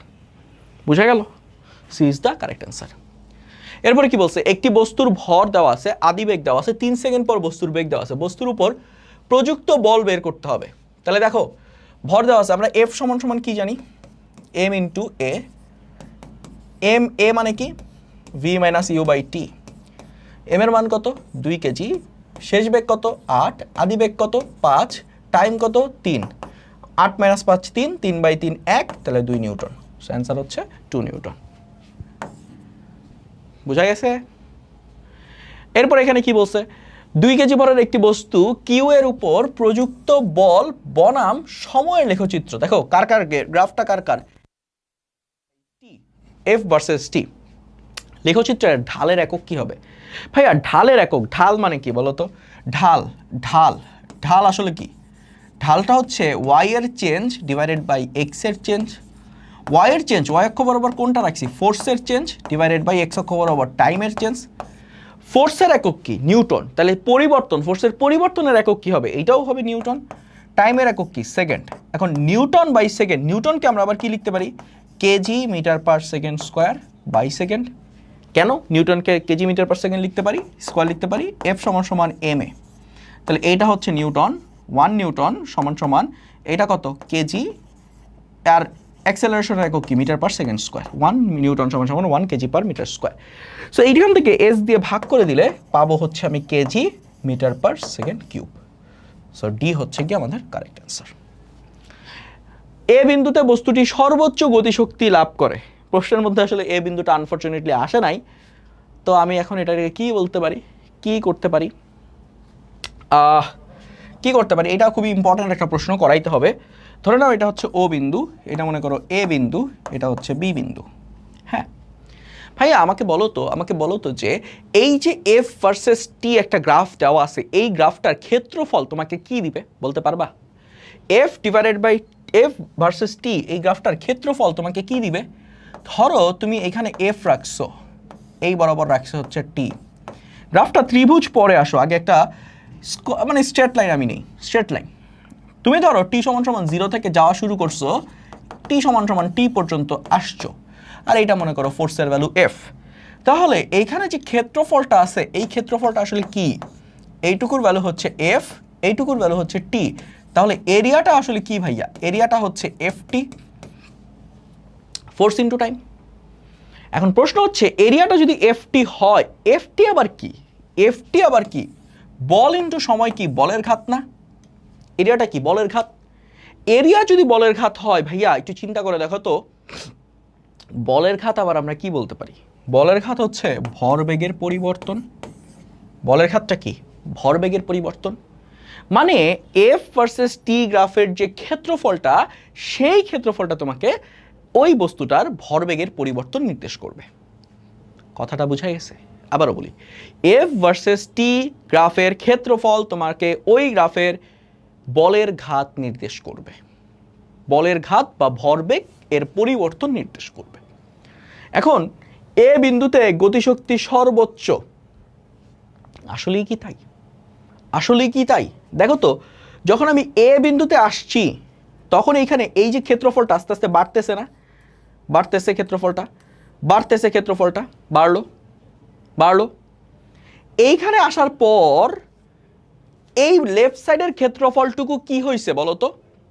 আগে এইভাবে চিন্তা করো। আচ্ছা, এটা ক্ষেত্রফল দিয়ে, এই এক্সপ্লেনেশন ক্ষেত্রফল দিয়ে দিচ্ছি না, যাও আর একটু সহজ করে এক্সপ্লেনেশনটা দিই। চিন্তা করো, এটা হচ্ছে আমার এ বিন্দু। এ বিন্দু ভাইয়া, দেখো একটা বস্তুর উপর বল প্রয়োগ করা হচ্ছে। কত বল? 5 নিউটন বল প্রয়োগ করা হয়েছে এখানে। 5 নিউটন বল প্রয়োগ করা হলে এই স্থির বস্তু যদি স্থির থাকে, তাহলে তার বেগ কি হবে? আস্তে আস্তে বাড়বে না? তাহলে এই যে উপরে ওঠার সাথে সাথে আমি বল বাড়াচ্ছি, বল বাড়ানোর সাথে সাথে তার বেগটাও কি হবে? বাড়বে, বাড়বে। এখন প্রশ্ন হচ্ছে, এ থেকে বিতে যাওয়ার সময় বেগের মান কি বাড়বে নাকি কমবে? এ থেকে বিতে যাওয়ার সময় বেগের মান বাড়বে নাকি কমবে? খেয়াল করে দেখো তো ভাইয়া, এখানে গ্রাফটা কার দেওয়া আছে? ফোর্সের ভ্যালু দেওয়া আছে, ফোর্সের ভ্যালু। এখন তুমি যদি এ থেকে একটু সামনের বিন্দুতে এইখানে যাও, এই বিন্দুটাতে ফোর্স আছে নাকি নাই? ফোর্সের মানটা আগের চেয়ে কমছে, কিন্তু ফোর্স আছে নাকি নাই? এখানে কি ফোর্স আছে না? এই এই জায়গাটাতে কত ফোর্স? এই যে 15 মনে করো, এখানে আছে ফোর্স একটা, 15 নিউটন ফোর্স আছে। তার মানে এই জায়গাটাতে ফোর্স আছে, সেই ফোর্সের মান যাই হোক না কেন, একটা বল তো কাজ করতেছে। আর যদি বল কাজ করে, বেগের মান বাড়বে নাকি কমবে? বাড়বে না ভাইয়া? ডেফিনেটলি বেগের মান বাড়বে। তাহলে এ থেকে বিতে আসতে আসতেও প্রত্যেকটা বিন্দুতে যেহেতু বল আছে, বল কিন্তু শূন্য হয়ে যায় এখানে। এখানে কি বল শূন্য হয়ে গেছে? হয় নাই। এখানে বল শূন্য হয়েছে? হয় নাই। বল যেহেতু আছে, তার মানে এই প্রত্যেকটা মুহূর্তে বেগের মান বৃদ্ধি পাচ্ছে। তাহলে ম্যাক্সিমাম বেগটা কোথায় পাবো?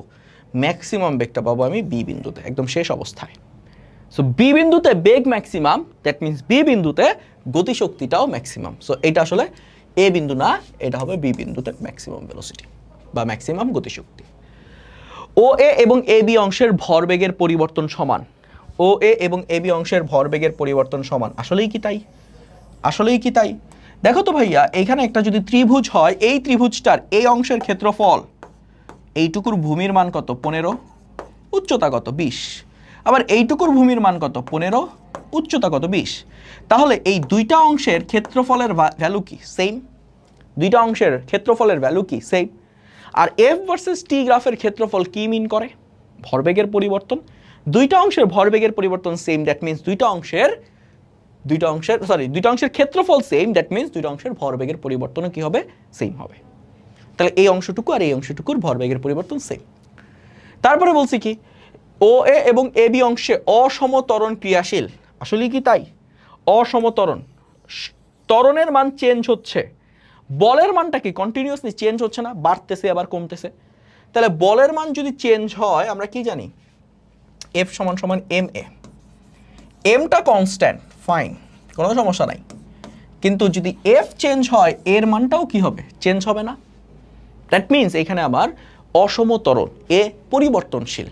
বল যেহেতু পরিবর্তনশীল, ত্বরণটাও পরিবর্তনশীল, অসমতরণ। তাহলে কারেক্ট অ্যান্সার হচ্ছে 2 আর 3। 2 আর 3 হচ্ছে কারেক্ট অ্যান্সার, এখানে অপশনে নাই। এইটা মনে করো 2 আর 3 আমি লিখে দিলাম। সো সি হচ্ছে কারেক্ট অ্যান্সার। হ্যাঁ, সি হচ্ছে কারেক্ট অ্যান্সার। এ নাম্বারটা কিন্তু, এক নাম্বারটা কিন্তু কারেক্ট অ্যান্সার না, মাথায় রেখো এটা।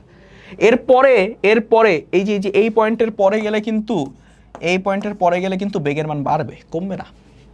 বেগের মান কি হবে? বাড়বে। পরেরটা দেখো, একটা বুলেট তক্তার ম্যাথ আছে। একটি বন্দুক থেকে 10 গ্রাম ভরের একটি বুলেট, 10 গ্রাম ভরের একটি বুলেট এত বেগে ছাড়া হলো 15 সেন্টিমিটার পুরো একটি কাঠের টুকরা ভেদ করার পর তা থেমে গেল। বুলেটের প্রয়োগকৃত বলের মান কত? একটা ভেদকৃত কোনো একটা জায়গা আছে, মানে কোনো একটা কিছু আছে, কি কিসে আছে? কাঠের টুকরা। এই কাঠের টুকরাতে ঢোকার সময় তার বেগ কত? 1000 কিলোমিটার পার আওয়ার। বের হওয়ার সময় তার বেগ কত? এটা ইউ হলে এটা ধরলাম V, 0 metre per second. Kilometre per আওয়ারকে সর্বপ্রথম যেটা করবা সেটা হচ্ছে এটা মিটার পার সেকেন্ডে কনভার্ট করো। 1000 divided by 3.6 metre per second করলাম, কনভার্ট হইল, কনভার্ট করলাম। এখান থেকে এইটুকু ডিস্টেন্স কত দেওয়া আছে প্রশ্নের মধ্যে? 15 সেন্টিমিটার। তাহলে এখানে এইটার ভ্যালু হচ্ছে এস। তোমরা এখান থেকে একটা ফর্মুলা কি জানো? ভি স্কোয়ার সমান সমান U square plus 2as। V স্কোয়ারের ভ্যালু হচ্ছে 0, তাহলে এখান থেকে ইউ স্কোয়ার বা minus U square divided by twice S সমান সমান পাওয়া হচ্ছে এ। সো এখান থেকে যে ত্বরণের ভ্যালুটা, সেই ত্বরণের ভ্যালুটা আসবে কত? আদিবেগ কত? 1000 ভাগ 3.6 এটার স্কোয়ার ভাগ অ্যান্সার ভাগ 2 ইন্টু এস। এসের ভ্যালু কত? 15 সেন্টিমিটার। 15 ইন্টু 15 মিটারে নিও, ভাগ 100। সো এটার অ্যাক্সেলারেশনের ভ্যালুটা আসবে 257201.65 এত মিটার পার সেকেন্ড স্কোয়ার। তাহলে তুমি ত্বরণের মান জানো, এখানে এটার সাথে যদি তুমি ভরটা গুণ করে দাও তাহলে কি বল পেয়ে যাবে না? ভর হচ্ছে 0.1। সো এটার অ্যান্সার আসবে 0.1 দিয়ে গুণ করলে 25720 হবে। সো এখানে আসলে কোনটা যে কারেক্ট অ্যান্সার দিব, এখানে মনে হয় একটা 0.1 আসছে। এটার কোশ্চেনটা ভুল আছে, কোশ্চেনটার মানে এই ডেটা অনুসারে অপশন নাই। এফ সমান সমান এম ইন্টু এ, এম এর মান হচ্ছে 0.1, ত্বরণের মান 257201.65। তাহলে ফোর্সের ভ্যালু আসবে 25720.165 এত নিউটন। এইটা হচ্ছে অ্যান্সার কারেক্ট, এইটা হচ্ছে কারেক্ট অ্যান্সার। তো এটা একটু ঠিক করে নিও, তোমরা একটু টেস্ট পেপারে দেখো টেস্ট পেপারে অ্যাকচুয়ালি কোনটা আছে। ওকে, এবার আমরা দেখবো হচ্ছে ভাইয়া নিউটনের থার্ড ল রিলেটেড যেই এমসিকিউগুলো আছে সেগুলো। তো একটু বেসিকটা বুঝে নেই। এখানে খেয়াল করে দেখো, প্রথমে যে সূত্রটা আছে, প্রত্যেক ক্রিয়ারই একটি সমান ও বিপরীতমুখী প্রতিক্রিয়া বল আছে। তো আমরা সবাই কিন্তু এই জিনিসটা জানি, কিন্তু কিছু এখানে লুপ আছে আর কি, হোল আছে, লুপ হোল আছে। যেমন প্রথমে একটা জিনিস মাথায় রাখবা, এই যে একটা কথা ক্রিয়া প্রতিক্রিয়া বল, ক্রিয়া প্রতিক্রিয়া বল, এইটার কিছু কন্ডিশন আছে। এই কন্ডিশনগুলা তুমি যদি না বুঝো তাহলে কিন্তু হবে না। ক্রিয়া প্রতিক্রিয়া বল, ক্রিয়া প্রতিক্রিয়া বলের প্রথম একটা মেন মানে মাস্ট একটা কন্ডিশন হচ্ছে দুটি ভিন্ন বস্তুর উপর কাজ করতে হবে। দুটি ভিন্ন বস্তুর উপর ক্রিয়াশীল হতে হবে। ক্রিয়াশীল হতে হবে। যেমন মনে করো আমরা যে উদাহরণটা মেজরিটি টাইমে দিয়ে থাকি, সেই উদাহরণটা কি? এটা যদি ভূমি হয়, এটা যদি মনে করো তোমার পা হলো, তাহলে তুমি পা দিয়ে ভূমির উপর একটা বল দিচ্ছ, ভূমি তোমাকে তার প্রতিক্রিয়া বল দিচ্ছে। খেয়াল করে দেখো ভাইয়া, এখানে প্রথম বলটা কার উপর প্রয়োগ করা হচ্ছে? ভূমির উপর। কে প্রয়োগ করতেছে? পা প্রয়োগ করতেছে। তার মানে পা কর্তৃক ভূমির উপর প্রযুক্ত বল, এইটাকে আমরা বলতেছি ক্রিয়া বল। কিন্তু প্রতিক্রিয়া বল পরেরটা, এই যে 2 নাম্বার যে ফোর্সটা আছে, এটা যদি 1 নাম্বার হয়, এটা যদি 2 নাম্বার হয়, 2 নাম্বার ফোর্সটা কি? 2 নাম্বার ফোর্সটা হচ্ছে পায়ের উপর প্রযুক্ত বল। কে প্রয়োগ করতেছে? ভূমি প্রয়োগ করতেছে।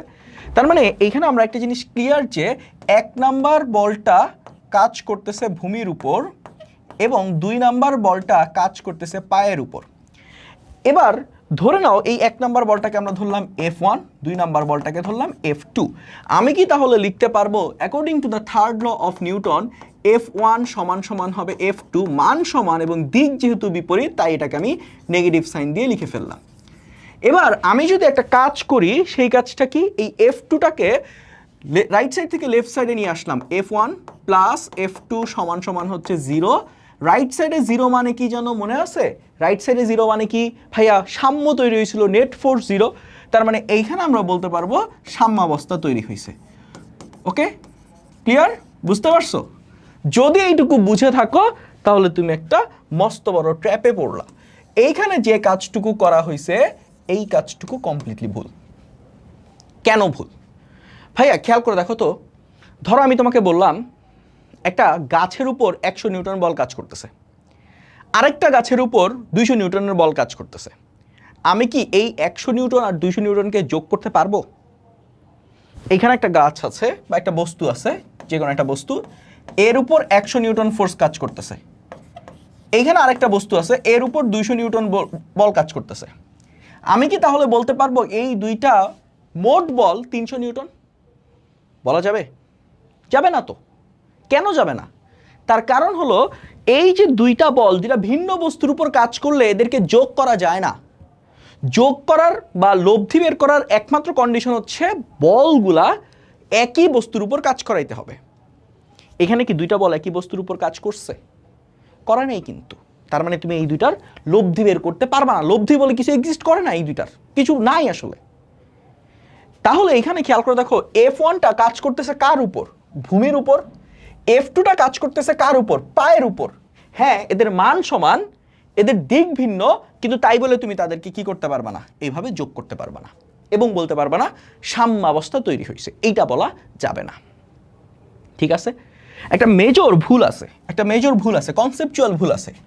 ভূমির উপরে একটা বস্তু রাখছি, এই বস্তুটার ওজন বল কাজ করতেছে নিচের দিকে mg, এবং ভূমি একটা প্রতিক্রিয়া বল দিচ্ছে n।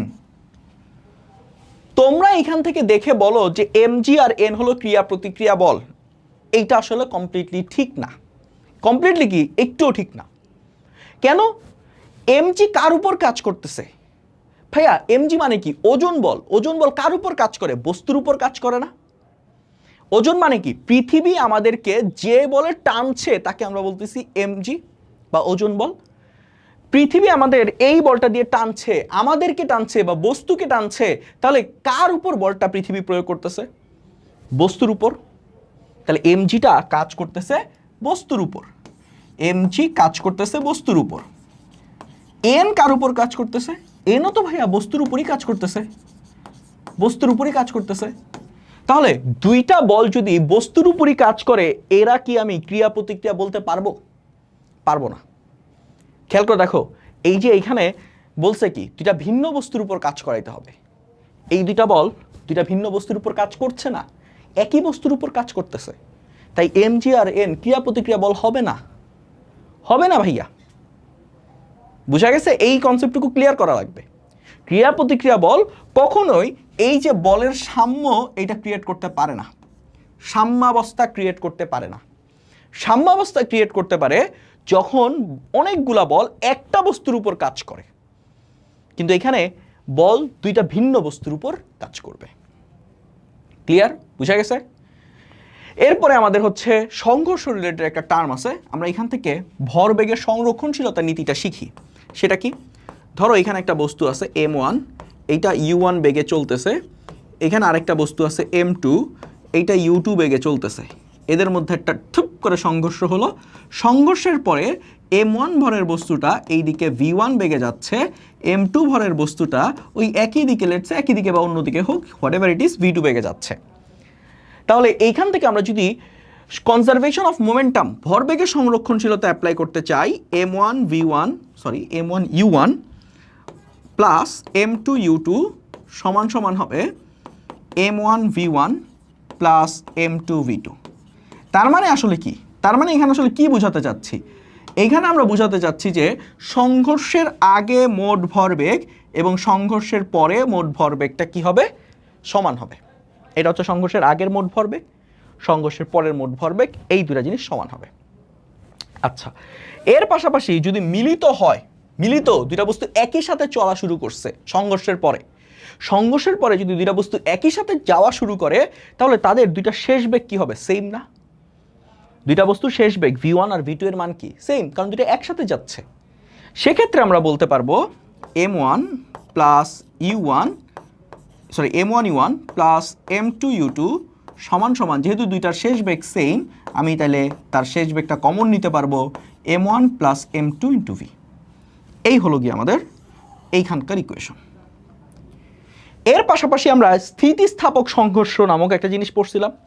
স্থিতিস্থাপক সংঘর্ষটা কি ভাইয়া মনে আছে?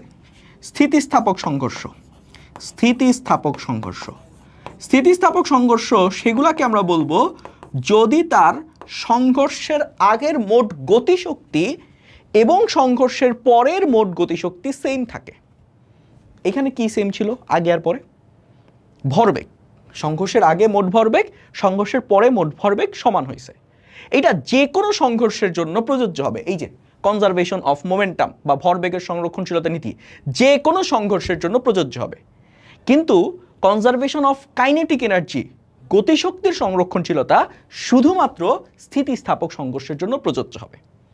এবং এইটার জন্য এই প্রথম বস্তুটার যে এই সংঘর্ষটা যদি স্থিতিস্থাপক হয়, তাহলে প্রথম বস্তুর শেষ বেগ নির্ণয়ের যে ফর্মুলাটা সেটা তোমরা জানো, v1 সমান সমান m1 minus m2 divided by m1 plus m2 into u1 plus twice m2 divided by m1 plus m2 into u2। এই ফর্মুলাটা একটু মনে রাখা লাগবে ভাইয়া, এটা একটু মনে রাখা লাগবে। রিটেনে করার জন্য এটার একটা অল্টারনেটিভ ওয়ে আছে, তোমাদেরকে এটার ডিরাইভেশন পড়াবো কি না এটা একটু আমাকে কমেন্টে জানাও তো। যদি এটার ডিরাইভেশন দরকার হয়, এটা কীভাবে আসছে এটা তোমরা জানতে চাও, তাহলে আমাকে একটু জানাও, আমি তোমাদেরকে এটা দেখাবো কীভাবে আসছে এটা। আচ্ছা, এখন এখান থেকে আমরা v1 তো বের করতে পারবো, v2 যদি বের করতে চাই তাহলে কি করতে হবে? যদি v2 বের করতে চাই তাহলে জাস্ট প্রত্যেকটা 1 এর জায়গায় 2 বসাই দিবা। এখানে m1 আছে m2 বসাবা, m2 আছে m1 বসাবা। নিচে আসলে এইটা m2 আর m1 এক্সচেঞ্জ করলে কোনো চেঞ্জ হবে না, কারণ m1 প্লাস m2 যে কথা, m2 প্লাস m1 একই কথা। এখানে কি হবে? m2 এর জায়গায় m1 হবে, u2 এর জায়গায় u1 হবে। সো আমরা ফাইনালি যদি ইকুয়েশনটা লিখতে চাই এরকম আসবে, v2 সমান সমান m2 minus m1 divided by m1 plus m2 into u2 plus twice m1 plus m2 into u1। এইটা হলো আমাদের 2 নাম্বারটার শেষ বেগের সমীকরণ। আবারও বলতেছি, এই সমীকরণগুলা বা এই সূত্রগুলা কিন্তু তুমি সব ধরনের সংঘর্ষে ব্যবহার করতে পারবা না। কোন ধরনের সংঘর্ষে ব্যবহার করতে পারবা? শুধুমাত্র স্থিতিস্থাপক সংঘর্ষ। দ্যাট মিনস সংঘর্ষের আগে মোট গতিশক্তি আর পরে মোট গতিশক্তি যদি সমান হয়, সেক্ষেত্রেই তুমি এই দুটো সূত্র ব্যবহার করতে পারবা। আর এইখানে এইটা তুমি যে কোনো জায়গায়, যে প্রথমটা 1 নাম্বার যেটা আছে, এইটা তুমি যে কোনো ধরনের সমীকরণে ব্যবহার করতে পারবা, যে কোনো ধরনের সংঘর্ষে ব্যবহার করতে পারবা। আর এইটা কখন? এটা হচ্ছে মিলিত বস্তুর জন্য। এটা কখন? এইটা হলো মিলিত বস্তুর জন্য। সো সংঘর্ষ রিলেটেড টোটাল আমার এই কটা ফর্মুলা আছে। একটা মিলিত বস্তুর জন্য, একটা হচ্ছে সবসময় সর্বদা কারেক্ট এটা, এবং আরেকটা হচ্ছে আমাদের কি স্থিতিস্থাপক সংঘর্ষের জন্য। সো আশা করি বুঝতে পারছো। এখন আমরা চলো একটু প্রবলেম সলভ করি। এই স্লাইডটা খুবই ইম্পর্ট্যান্ট একটা স্লাইড, অনেক কিছু পড়াইছি, অনেকগুলো কন্টেন্ট আছে এখানে। সো এইটা একটু ভালো মতো আয়ত্ত করো। ক্রিয়া প্রতিক্রিয়া বল, খেয়াল করো, মাত্র বলছি ক্রিয়া প্রতিক্রিয়া বল সূত্র অনুসারে পরস্পর সমান জানি। তারপরে কি একই সময় ধরে ক্রিয়া করে, এটা নিয়ে কিছু পরে বলতেছি। একই বস্তুর উপর ক্রিয়া করে না ভাইয়া, এইটা কিন্তু হবে না। এটা খুবই ইম্পর্টেন্ট কথা, এটা হবে না। যেটা হবে না সেটা আগে দাগাচ্ছে, এটা হবে না। একই অভিমুখে হয় না, বিপরীত মুখে কাজ করে, একটার অপোজিট, এটাও হবে না। পরস্পর সমান, এইটাও হবে না। এখন এখানে আমার মাত্র অপশন বাকি থাকতেছে হচ্ছে একটা, একই সময় ধরে ক্রিয়াশীল। হ্যাঁ, এটা কেন হবে? কারণ যতক্ষণ ধরে তুমি ভূমির উপর ফোর্স দিচ্ছিলা, ততক্ষণ ধরেই কি ভূমি তোমার উপর ফোর্স দিচ্ছে। সো ক্রিয়া প্রতিক্রিয়া বল একই সময় ধরে ক্রিয়াশীল হয়, নির্দিষ্ট টাইম জুড়ে। ওইটা যদি 10 সেকেন্ড ধরে কাজ করে, ওইটাও F1 যদি 10 সেকেন্ড ধরে কাজ করে, F2টাও 10 সেকেন্ড ধরেই কাজ করবে। সো এটার অ্যান্সার হচ্ছে একই সময় ধরে ক্রিয়াশীল। পরেরটা, বস্তু দ্বারা মিলিত বেগ বের করা লাগবে। খুবই ইম্পর্টেন্ট এখানে একটা খুবই ইম্পর্টেন্ট জায়গা আছে, সেটা হচ্ছে খেয়াল করে দেখো তো, প্রথমটার আদিবেগের ডিরেকশন আর 2 নাম্বারটার আদিবেগের ডিরেকশন কি অপোজিট না? এই দুটার যদি মিলিত অবস্থায় হয়, তাহলে আমরা সূত্র কি জানি মিলিত বেগের জন্য? m1 u1 plus m2 u2 সমান সমান m1 plus m2 into V, এটা আমরা জানি। মান বসাও। 1 নাম্বারটার ভর কত? 4 কেজি। 1 নাম্বারটার বেগ কত? 12, ধরলাম 12 এটা, যোগ 2 নাম্বারটার ভর কত? 6। এইখানে একটা ইম্পর্টেন্ট নোটিশন, মানে একটা খুব ইম্পর্টেন্ট কথা মাথায় রাখবা, যেহেতু প্রথমটার আদিবেগ আর দ্বিতীয়টার আদিবেগ অপোজিট ডিরেকশনে, 12 মিটার পার সেকেন্ডটাকে আমি পজিটিভ ধরছি, তাহলে তার অপোজিট ডিরেকশনে যে 4 মিটার পার সেকেন্ড কাজ করতেছে এইটাকে আমার নেগেটিভ ধরা লাগবে। এই জন্য আমি ধরলাম এইটা হচ্ছে আমার নেগেটিভ। এইটা সমান সমান m1 প্লাস m2। তাহলে আমরা মনে রাখো ভাইয়া, 12কে ডান দিককে ধরছি পজিটিভ, বাম দিককে ধরবো কি তাহলে? নেগেটিভ। এটা ইম্পর্টেন্ট কথা, এটা ধরবো নেগেটিভ। এরপর এইটা সমান সমান m1 এর মান কত? 4 প্লাস 6 ইন্টু ভি। তাহলে এখান থেকে আমাদের 4 12 48 মাইনাস 4 6 26, সো এই সাইডে থাকতেছে হচ্ছে 24 equal to 10 V. So V এর যে ভ্যালুটা, ভি এর ভ্যালুটা হচ্ছে 2.4 মিটার পার সেকেন্ড। সো এখান থেকে আমাদের এ নাম্বারটা হচ্ছে কারেক্ট আনসার। ঠিক আছে, বস্তুদ্বয় মিলিত হওয়ার পর কোন দিকে যাবে, কোন দিকে চলবে? খেয়াল করে দেখো তো ভাই, আমার এই অ্যান্সারটা কি আসছে? পজিটিভ অ্যান্সার আসছে না? ভি এর মানটা পজিটিভ আসা মানে কি? তুমি পজিটিভ ডিরেকশন যেটাকে ধরছো, দ্যাট মিনস ডান দিক যেটাকে ধরছো, সেই দিকে তারা চলতে থাকবে। ডান দিকের পজিটিভ ডিরেকশনটা কার? এ বস্তুর ছিল, এ বস্তুর ছিল, তার মানে এটা হচ্ছে এ বস্তুর দিকে চলতে থাকবে, এ বস্তুর দিকে চলতে থাকবে। যদি নেগেটিভ আসতো তাহলে নেগেটিভ ডিরেকশন কোনটার ধরছো? বি এর ডিরেকশনটাকে নেগেটিভ ধরছিলা, এই বাম দিকটাকে, তাহলে সেটা হচ্ছে গিয়ে তোমার মিলিত বস্তুর বেগের ডিরেকশন হবে। তারপর কি বলছে? 4 কেজি ও 6 কেজি ভরের দুটি বস্তু যথাক্রমে দুইটা বেগে একই দিকে গতিশীল ধাক্কা খাওয়ার পর বস্তুটি যুক্ত অবস্থায় চলতে থাকে, তাহলে তাদের ওই বস্তুর বেগ কত? এবার বলছে দেখো তো, একই দিকে গতিশীল, তাহলে একই দিকে গতিশীল হলে এখন কি আর ওই নেগেটিভ সাইনটা দেয়া লাগবে? লাগবে না, একই ম্যাথ, পুরোটাই same. m1 plus m1 u1 plus m2 u2 সমান সমান মিলিত হয়ে গেছে, মিলিত হয়ে গেছে, তাহলে m1 plus m2 into V. তাহলে প্রথম বস্তুর ভর হচ্ছে 4 কেজি, তার বেগ হচ্ছে 10। দ্বিতীয় বস্তুর ভর হচ্ছে 6 কেজি, তার বেগ হচ্ছে 5। তাহলে এটা সমান সমান 4 যোগ 6 ইন্টু ভি। 4 10 40 আর 30, তাহলে হচ্ছে 70 সমান সমান 10 ভি। তাহলে ভি এর মানটা হবে 7 মিটার পার সেকেন্ড। সো এইটার অ্যান্সার আসবে হচ্ছে 7 মিটার পার সেকেন্ড। বি নাম্বারটা কারেক্ট অ্যান্সার। এরপরে কি বলছে? দুটি বস্তু বিপরীত দিক থেকে আদিবেগ এত এবং বস্তু দ্বিতীয় বস্তুর আদিবেগ দেওয়া আছে। এটা তোমরা ডু ইট ইয়োরসেলফ, নিজেরা করবা। জাস্ট বিপরীত দিকে একটা পজিটিভ হলে আরেকটারে কি ধরবা? নেগেটিভ ধরবা। একটি বন্দুক থেকে এত বেগে 100 গ্রাম ভরের একটি গুলি ছোড়া হলো, বন্দুকের ভর এত হলে বন্দুকের পশ্চাৎ বেগ। খুব ইম্পর্টেন্ট জায়গা, খুবই ইম্পর্টেন্ট এটা, এটা তোমরা সবাই মোটামুটি করে আসো একাডেমিকের মধ্যে। একটা বন্দুক আছে, এই বন্দুকের মধ্যে একটা গুলি আছে, বন্দুকের মধ্যে একটা কি আছে? গুলি আছে, এটা মনে করো গুলি। ভাইয়া ইনিশিয়ালি বন্দুকের বেগ কত? ইনিশিয়ালি বন্দুকের বেগ কত? 0। গুলির বেগ কত? 0। এবং দুইটা কি একই সাথে আছে না? ইনিশিয়ালি ছোড়ার আগে দুইটা কি একই জায়গায় আছে? তার মানে ইনিশিয়ালি দুইটার বেগই 0 এবং দুইটা মিলিত অবস্থায় আছে। ফাইনালি কি হয়েছে এখান থেকে? ফাইনালি যেটা হবে আমরা এখান থেকে বলতে পারবো, কি বলতে পারি যে এইটার পরবর্তী যে অবস্থা, পরবর্তী অবস্থায় এইখানে আমার বন্দুকটা তো বন্দুকের মতোই, মানে এখানে এরকম ধরো আছে, এই যে এই বুলেটটা এখন বের হয়ে যাবে, এই ধরো বের হয়ে এখানে গেল, এখান থেকে এটাও বের হয়ে এখানের সাথে চলে গেল, বের হয়ে গেল। তাহলে বের হওয়ার সময় বুলেটের বেগটা কত? গুলির বেগটা কত? 5000 metre per second. 5000 metre per second, অনেক বেশি বেগে নিক্ষেপ করছি। আর এই বুলেটের ভর কত? 100 গ্রাম। গুলির কি অবস্থা? গুলির যেই গুলি তো এটা, সরি, বন্দুকের কি অবস্থা? বন্দুকের ভর হচ্ছে 2 কেজি। এবার একটা জিনিস চিন্তা করো তো, সংঘর্ষের আগে তারা একই অবস্থায় ছিল। এখানে আসলে সংঘর্ষ ঘটে নাই, বাট আমরা হচ্ছে গিয়ে এইটা এভাবে চিন্তা করতে পারি, এই বস্তুটার উপর তো, বা এই যে বুলেট আর হচ্ছে গিয়ে গুলি, এটার উপর বুলেট আর বন্দুক এর উপর তো বাইরে থেকে কোনো ফোর্স আসে নাই, এক্সটার্নাল কোনো ফোর্স নাই। তার মানে এই সিস্টেমটারও ভরবেগ কি থাকবে? কনজার্ভ থাকবে বা সংরক্ষিত থাকবে, এইভাবে চিন্তা করতে পারো। এবার একটু খেয়াল করে দেখো তো, ইনিশিয়ালি তার ভরবেগ কত? দুইটার বেগই হচ্ছে 0। তাহলে m1 u1 plus m2 u2 সমান সমান আমরা জানি m1 v1 plus m2 v2। Initially দুইটাই 0, তাহলে লেফট সাইডটা হয়ে যাচ্ছে 0। রাইট সাইডটা এই যে গুলির ভর কত 100 গ্রাম মানে 0.1, বেগ কত 5000 প্লাস M2 এই যে বন্দুকের ভর কত 2 কেজি ইন্টু V2। তাহলে এখান থেকে আমাদের যে V2 এর ভ্যালুটা আসবে 5000 ইন্টু 0.1 মানে 500 মাইনাস 500/2 মানে হচ্ছে মাইনাস 250 মিটার পার সেকেন্ড। এখন এখানে একটা কথা আছে, এই মাইনাসটা দ্বারা আসলে কি বোঝাচ্ছে, মাইনাসটা দ্বারা আসলে কি মিন করতেছে, নেগেটিভটা দ্বারা কি মিন করতেছে? নেগেটিভটা আসলে ডিরেকশন মিন করতেছে। আমরা বলছিলাম কি, দেখো তো আমাদের যেই গুলিটা আছে, গুলিটা যদি ডান দিকে যায় তাহলে আমার বন্দুকটা নেগেটিভ ডিরেকশন। দেখো গুলির যেই শেষ বেগটা সেটাকে আমরা ধনাত্মক ধরছি না, এই যে পজিটিভ ধরছি।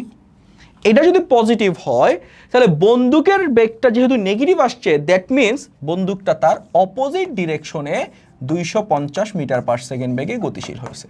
এই জন্য এই 250 মিটার পার সেকেন্ডটাকে বলা হয় পশ্চাৎ বেগ। কি বলা হয়? পশ্চাৎ বেগ। তাহলে আমাদের এখানে এই বন্দুকের পশ্চাৎ বেগের মান কত? 250 মিটার পার সেকেন্ড। ভাইয়া প্রশ্নে যদি এখানে ধরো আরেকটা অপশন আছে ডি নাম্বার, ধরো কোনো একটা অপশন আছে ই নাম্বার, এইটার অ্যান্সার ধরো নেগেটিভ 250 মিটার পার সেকেন্ড দেওয়া আছে অপশনটা, এবং প্রশ্নে বলা আছে পশ্চাৎ, এই কথাটা বলা আছে। যদি পশ্চাৎ বলা থাকে তার মানে কি পিছনের দিকের বেগটা, পিছনের দিকের বেগের মান কত 250, কিন্তু এটা কিন্তু নেগেটিভ হবে না। নেগেটিভ দ্বারা তুমি কিন্তু এটা ডিক্লেয়ার করেই দিছো পশ্চাৎ। তো এটা একটু কেয়ারফুল থাকো, পরীক্ষার হলে মাঝে মধ্যে এই প্রশ্নটা করতে পারে।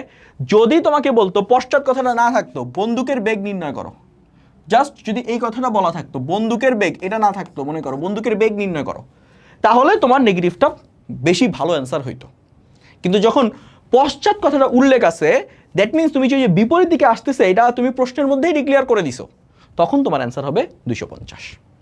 এটা একটু কেয়ারফুল থেকো।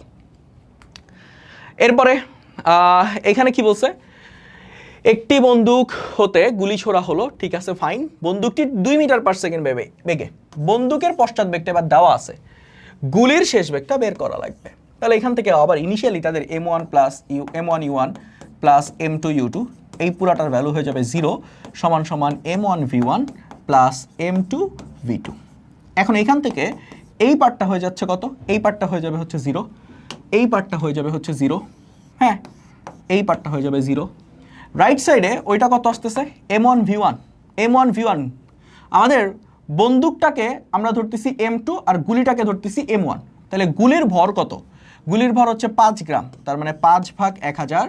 গুলির শেষ বেগ কত জানি না, ধরে নিলাম V1 যোগ, এবার আসো বন্দুকের ভর কত?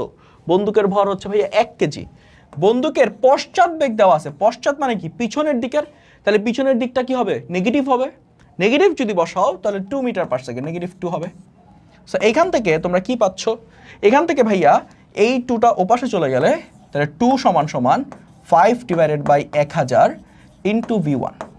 তাহলে এই 1000টা গুণ হয়ে যাচ্ছে 2000/5 V1 সমান সমান V1। তাহলে 2000কে 5 দিয়ে ভাগ করলে এটা আসবে হচ্ছে 400 মিটার পার সেকেন্ড। সো এখানের অ্যান্সার হচ্ছে 400 metre per second, answer D, এটা হচ্ছে কারেক্ট অ্যান্সার। এরপর বন্দুক দিয়ে গুলি ছোড়া হলে বন্দুকের পশ্চাৎ বেগ গুলির তুলনায় কম হবে। হ্যাঁ স্বাভাবিক, কারণ বন্দুকের ভর অনেক বেশি থাকে, গুলির ভরটা অনেক কম থাকে, তাই গুলির বেগটা বেশি হবে আর বন্দুকের বেগটা কম হবে। তাহলে এটা ঠিক আছে, বন্দুকের পশ্চাৎ বেগ কম হবে, ফাইন। বন্দুকের সামনের দিকে ধাক্কা দিবে না, বন্দুকটা কোন দিকে আসবে? গুলি যদি সামনের দিকে যায় বন্দুক পিছনের দিকে আসবে, সো এটা ভুল হয়েছে। গুলি ও বন্দুকের ভরবেগ সমান এবং বিপরীতমুখী, হ্যাঁ এটা ঠিক আছে। এটা কেন ঠিক আছে এটা একটু বোঝার চেষ্টা করো। ধরো আমার ইনিশিয়ালি M1U1 প্লাস M2U2 সমান সমান আমরা কি জানি M1V1 প্লাস M2V2, এই পুরাটার ভ্যালু তো 0, তাহলে আমরা কি লিখতে পারি M1V1 সমান সমান মাইনাস M2V2। এই যে এইখান থেকে লিখছি, খেয়াল করে দেখো এইটা কি আমার এই অংশটুকু কি, এই অংশটুকু কি, এটা যদি গুলি চিন্তা করো, গুলির ভরবেগ, গুলির শেষ ভরবেগ, আর এইটা কি, এইটা হচ্ছে গুলির আদি ভরবেগ, তাহলে আমরা এখান থেকে কি বলতে পারি আদি ভরবেগ, তাহলে এখান থেকে কি বলতে পারবো? খেয়াল করে দেখো তো, গুলির শেষ ভরবেগ আর গুলির আদি ভরবেগের মান সমান, নেগেটিভ দ্বারা কি বোঝাচ্ছে? তাদের দিক অপোজিট।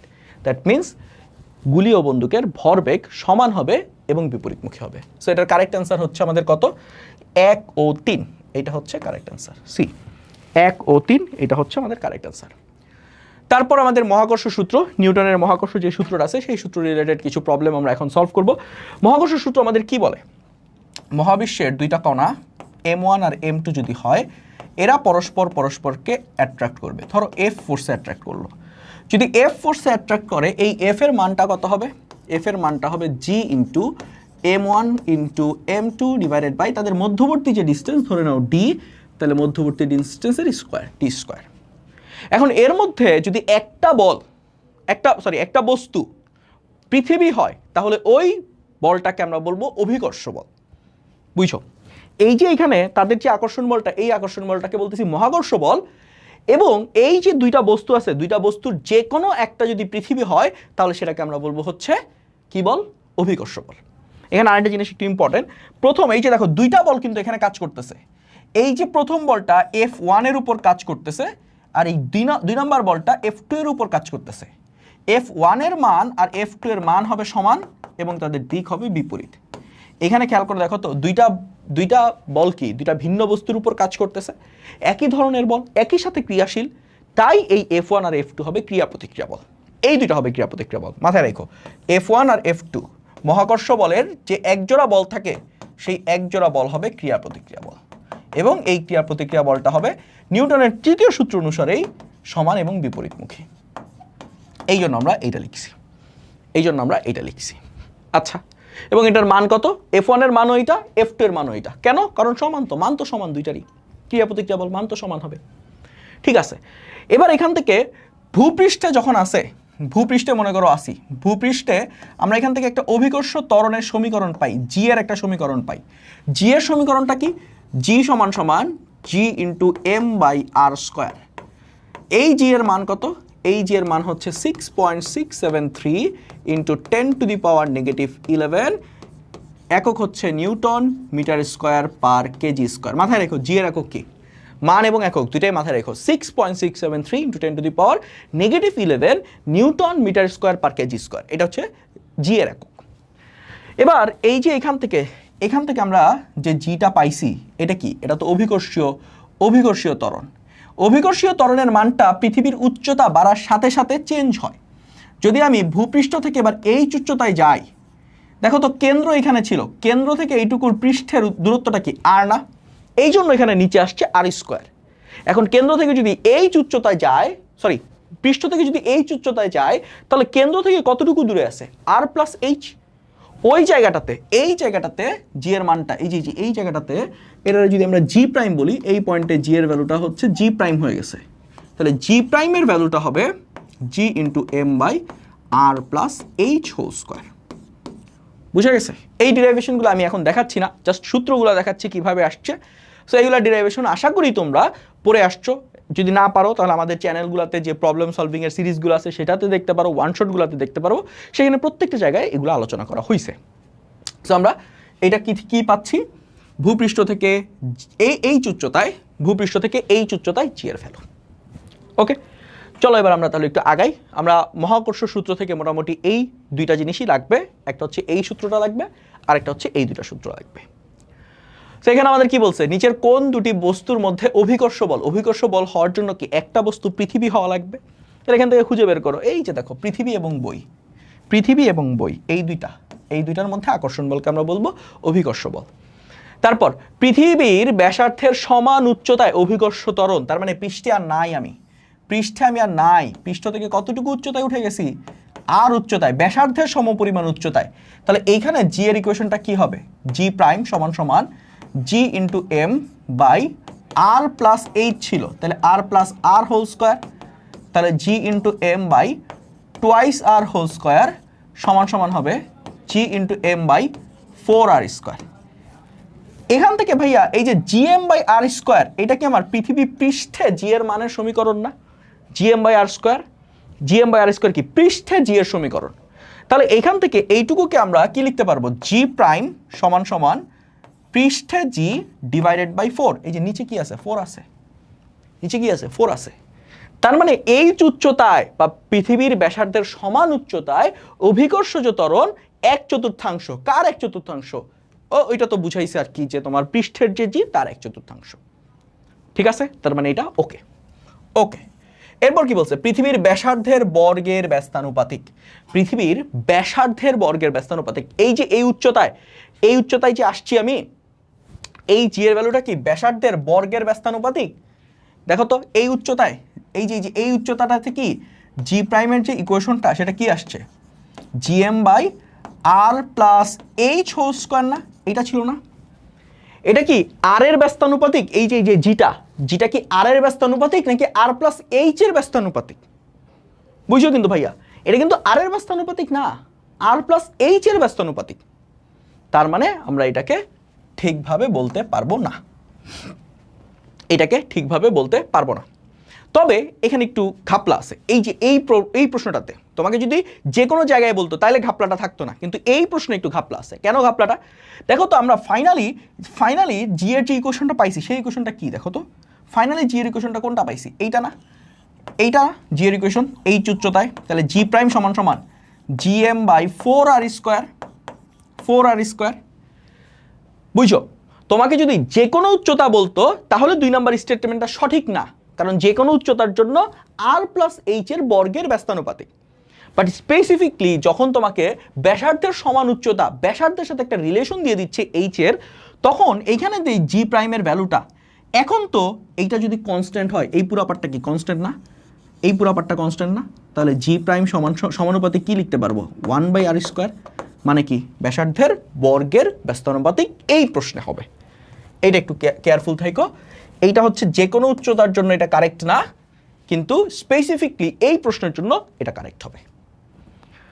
উচ্চতার উপর নির্ভর করে, হ্যাঁ ঠিক আছে, উচ্চতার উপর তো নির্ভর করবেই। সো এটার কারেক্ট অ্যান্সার হচ্ছে গিয়ে ডি নাম্বারটা অ্যান্সার। ওকে, 1 2 3। সুতার টান রিলেটেড প্রবলেমগুলো তোমাদের অনেক প্যারা খাইতে হয়, আমি জানি এই জিনিসটার।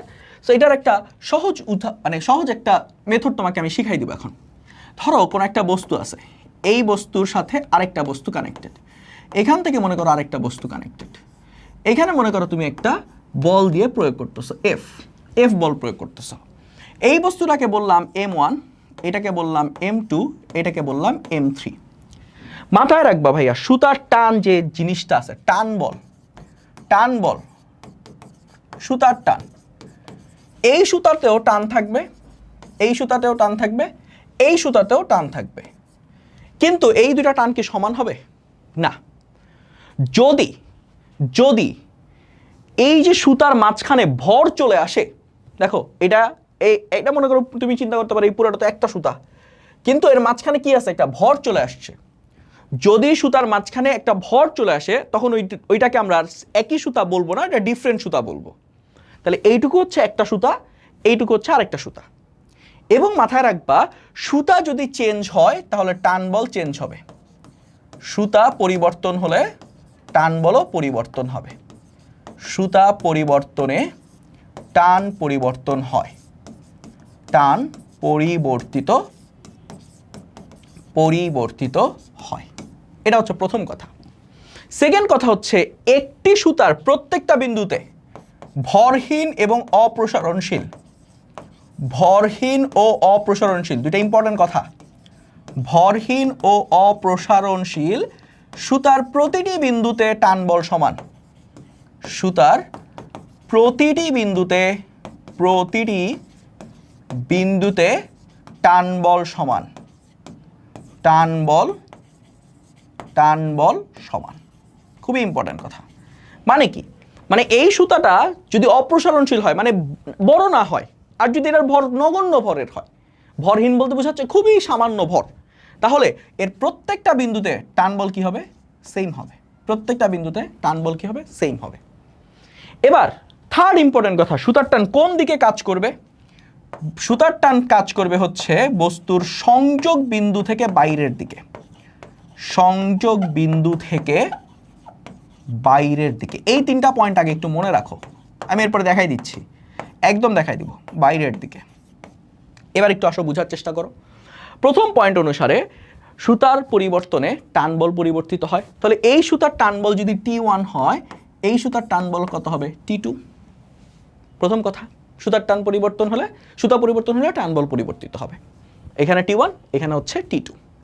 সেকেন্ড কথা হচ্ছে প্রত্যেকটা বিন্দুতে টান বল সমান। ওকে ফাইন, মানলাম। এরপরে থার্ড কথা হচ্ছে সংযোগ বিন্দু থেকে বাইরের দিকে, এইটা কিভাবে আমরা এনকাউন্টার করব। ভাইয়া একটু মনে রাখবা, তুমি এই অ্যানালাইসিসটা করার জন্য প্রত্যেকটা বস্তুকে একটু আলাদা আলাদা করে চিন্তা করো। M1 বস্তুটারে চিন্তা করো আলাদা করে, M2 বস্তুটারে চিন্তা করো আলাদা করে, M3 বস্তুটারে চিন্তা করো, M2টারে এখানে না লিখে M2টারে আলাদাভাবে চিন্তা করো, M3, তিনটাকে আলাদা আলাদাভাবে চিন্তা করবা, আলাদা আলাদাভাবে চিন্তা করবা। সো এইটাকে আমরা চিন্তা করব M2 আকারে, তারপরে আমরা চিন্তা করব এইটাকে M3 আকারে। তিনটা আলাদা আলাদা জিনিস। এখন যখন তিনটা আলাদা আলাদা জিনিস, M3 এর উপর খেয়াল করো F বলটা কাজ করতেছে, ডান দিকে F বল, এবং বাম দিকে দেখো একটা সুতা আছে, বাম দিকে একটা সুতা আছে আপু। তো যদি এই বাম দিকে একটা সুতা থাকে, তাহলে এই সুতার সংযোগ বিন্দু, এইটা সংযোগ বিন্দু থেকে তাহলে বাইরের দিকে একটা টান বল কাজ করবে।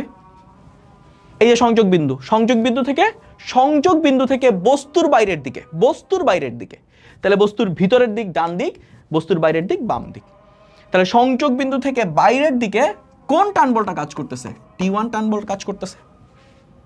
ঠিক আছে, এরপর M2 ভরের বস্তুর উপর, এইটা হচ্ছে সংযোগ বিন্দু, এই যে সুতার সংযোগ বিন্দু, তাহলে এই সংযোগ বিন্দু থেকে বাইরের দিক কোনটা? এইটা, এখানে একটা টান বল কাজ করবে। এই টান বলের মান কত? ভাইয়া দেখো তো, এই M2 এর সাথে এখানে কি 1 নম্বর সুতাটাই কানেক্টেড না? এবং 1 নম্বর সুতার এই বিন্দুতে টান বলের মান যা হবে, এই বিন্দুতে টান বলের মান কি হবে? সেম হবে না? সেম সুতা, প্রত্যেকটা বিন্দুতে টান বল কি হবে? সমান হবে। তাহলে এইখানের টান বলটাও আমরা পাবো হচ্ছে T1। এরপর এখানে একটা সংযোগ বিন্দু আছে, এইটার বাইরের দিকটা হচ্ছে বাম দিক, এখানে কাজ করতেছে হচ্ছে T2, এখানে সিমিলারলি কাজ করতেছে হচ্ছে T2। তো এইটা আমি অনেক সিম্পলি ওয়েতে বুঝাইছি। সিম্পলি ওয়েতে বোঝানোর পাশাপাশি তোমাদের যদি এইটা নিয়ে একটা ডিটেল ভিডিও চাই, আমার একটু জানাও, আমি এই কমেন্ট বক্সের কমেন্টে কইরো, আমি এই রিলেটেড একটা ডেডিকেটেড ভিডিও তোমাদের জন্য করব। ঠিক আছে, এবার আসো ভাইয়া, এই সিস্টেমটা যখন আগাবে, F বলে আগাবে, তখন তিনটার ত্বরণে কি সামনের দিকে A হবে না? সেম ত্বরণ হবে না? তিনটা কি একই সাথে আগাবে? একই সাথে আগাবে। একই সাথে আগাইলে তিনটার ত্বরণ কি হবে? সেম হবে। তাহলে এইটার ত্বরণ কি? A, এইটার ত্বরণ কি? A, এইটার ত্বরণও কি হবে? A। এখন এখান থেকে দেখো তো M3 এর উপর কয়টা বল কাজ করতেছে? দুইটা, সামনের দিকে F, পিছনের দিকে T1। তাহলে লব্ধি বল কত হবে? F minus T1। লব্ধি বল কি? F minus T1। আর লব্ধি বল কি তৈরি করবে? ত্বরণ তৈরি করবে। কার ত্বরণ? এই দুইটা বল কাজ করতেছে M3 এর উপর, তার মানে M3 এর ত্বরণ তৈরি করবে, দ্যাট মিনস ইকুয়াল টু হবে M3 ইন্টু A। এটা হচ্ছে 1 নম্বর সমীকরণ। এরপর ভাইয়া এখানে ডান দিকে কাজ করতেছে T1, বাম দিকে কাজ করতেছে T2, তাহলে এই দুটো হচ্ছে লব্ধি বল, সমান সমান হবে কি? M2 into A, M2 into A। এটা হচ্ছে আমার তাহলে 2 নম্বর ইকুয়েশন। এরপর এখান থেকে দেখো তো ভাইয়া, এটার উপর কি শুধুমাত্র ডান দিকে কাজ করতেছে T2, সমান সমান কি হবে? এই বস্তুটার ভর M1 ইন্টু A। তো এই হচ্ছে আমার 3টা ইকুয়েশন পাইছি। এবার এই 3টা ইকুয়েশন থেকে তোমার বিভিন্নভাবে সলভ করে আমি তোমাকে ছোট্ট করে থিওরিটা পড়াইছি। এখান থেকে A এর মানটা বের করা লাগবে, এখান থেকে T1 এর মান বের করা লাগবে, এখান থেকে T2 এর মান বের করা লাগবে। তুমি যদি 3টা ইকুয়েশনকে যোগ করে দাও, 3টাকে যোগ করে দিলেই এর মান পেয়ে যাবা। এইটুকু তোমার কাজ। 3টাকে যদি তুমি যোগ করো তাহলে এর মান পেয়ে যাবা। তারপর ওই ত্বরণের মান এখানে বসিয়ে দিলে T2 পাবা, T2 এর মান এখানে বসালে, ত্বরণের মান এখানে বসালে T1 পাবা। এই হচ্ছে তোমাদের টাস্ক। সো এটা আমি একটু থিওরিটা পড়াই দিলাম। এটা নিয়ে তুমি যদি ডিটেলস জানতে চাও আরো, এটা আমি জাস্ট একটা রিভিউ দিছি তোমাকে, যদি ডিটেলস শিখতে চাও তাহলে একটু জানাও আমাকে। ওকে, সো এখান থেকে আমাদের দুইটা বস্তু আছে, এই বস্তুটার ত্বরণ, এই ম্যাথটা ভুল আছে তোমাদের বইতে। সো আমি জানি না এই এমসিকিউটা তোমাদের বইয়ের রেসপেক্টে করছে কিনা, তো আমি আমার মতো সঠিকটা করে দিই। দেখো এখানে 5 কেজি ভরের বস্তুটার দিকে একটু তাকাও। 5 কেজি ভরের বস্তু, 5 কেজির ওজন বলটা কি কাজ করবে? নিচের দিকে না? কত সেটা? 5 ইন্টু G। আর এই দিকে কি কাজ করবে? সুতার টান T। কারণ এই যে দেখো সংযোগ বিন্দু থেকে বাইরের দিক, উপরের দিক। আর ওইখানে আছে কি আমার 4 কেজি ভরের বস্তু, 4 কেজির এইখানে সুতা কানেক্টেড, তাহলে সুতার টানটা কি হবে? T। কেন T হবে? কারণ এইটা কি? সেম সুতা, কি সুতা ভাইয়া? সেম সুতা। এবার বুঝো এই বস্তুটা যতটুকু ত্বরণে নিচে নামবে, ধরে নিলাম এ ত্বরণে, ও কি সেই একই ত্বরণে বামে আগাবে না? সেই একই ত্বরণে বামে আগাবে। তাহলে এটা নিচে নামতেছে এ ত্বরণে, এটা বামে আগাচ্ছে এ ত্বরণে। এটার ভর কত? 4 কেজি। এটার ভর কত? 4 কেজি। ভাইয়া এবার এর উপর এটা যদি নিচে নামতেছে তাহলে 5g বড় হবে না t বড় হবে? নিচে নামতেছে তার মানে কি নিচের বলটা বড়, 5g বড়, মাইনাস বিপরীত দিকের বল t সমান সমান এই বস্তুর ভর কত? 5 ইন্টু a। দেখো এইটা হচ্ছে লব্ধি বল, নিচের দিকের বল 5g, উপরের দিকের বল t, তাহলে 5g মাইনাস t এটা হচ্ছে লব্ধি বল সমান সমান m ইন্টু a, 5a। আর এইটার জন্য ডান দিকে কাজ করতেছে হচ্ছে t সমান সমান কি হবে? 4a। এটা হচ্ছে একমাত্র বল, m হচ্ছে 4, ma, তাহলে f সমান সমান ma, নিউটনের দ্বিতীয় সূত্র বসাই দিছি। এই দুটো সমীকরণকে এখন যোগ করলে দেখো t আর t কাটা যায়। ওটাকে আমি একটু যোগ করার জন্য এখানে নিয়ে আসি। দুঃখিত এটারে যোগ করার জন্য আমি একটু নিয়ে আসি এখান থেকে, এখানে নিয়ে আসলাম। তাহলে এটা যদি যোগ করে দাও তাহলে এই টি আর টি কাটা যায়, কি থাকতেছে? 5g সমান সমান 9a, তাহলে a সমান সমান 5 ইন্টু 9.8 ডিভাইডেড বাই 9। সো এটার মান কত আসে দেখি তোমাদের এই অ্যান্সারটা ঠিক আছে কিনা। 5 ইন্টু 9.8 ভাগ 9, সো এটার আনসার আসবে 5.44। সো আমি তোমাকে বলছিলাম এই ম্যাথটা বইতে ভুল আছে, সো এটা আমি তোমাকে ঠিক করে দিলাম, এটা হচ্ছে কারেক্ট অ্যান্সার। ওকে, পরের প্রবলেমটাতে যাই। এখানে ফ্রিকশন রিলেটেড কিছু কথাবার্তা আছে, এমসিকিউ 1 চলে আসছে ভুলে। ফ্রিকশনের কয়েকটা পার্ট আছে, স্থিতি ঘর্ষণ, গতি ঘর্ষণ, আবর্ত ঘর্ষণ, তরল ঘর্ষণ। সো আশা করি এগুলো তোমরা জানো। গতি ঘর্ষণের জন্য আমরা কি জানি?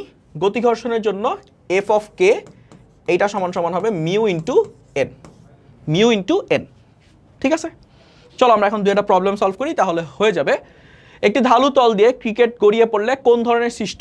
গড়িয়ে পড়ার জন্য ভাইয়া দেখো তো, গড়িয়ে পড়ার জন্য কোন ঘর্ষণ বলটা থাকবে? গড়িয়ে পড়ার জন্য হচ্ছে এই যে আবর্ত ঘর্ষণ। কোনো কিছু গড়ালে তার গতির বিপরীতে যে ঘর্ষণ তাকে বলা হয় আবর্ত ঘর্ষণ। তাহলে আবর্ত ঘর্ষণ গতির বিরুদ্ধে কাজ করবে। তারপরে হচ্ছে কোন ঘর্ষণের জন্য মাছ পানিতে চলাচল করতে পারে?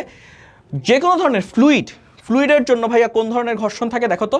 তরল বা সান্দ্র ঘর্ষণ, এটা মাথায় রাখবা। ফ্লুইড বা ভিসকাস ফ্রিকশন, তরল আর গ্যাসের মধ্যে যে ঘর্ষণ কাজ করে সেটা হচ্ছে গিয়ে সান্দ্র বল বা সান্দ্র ঘর্ষণ বা তরল ঘর্ষণ।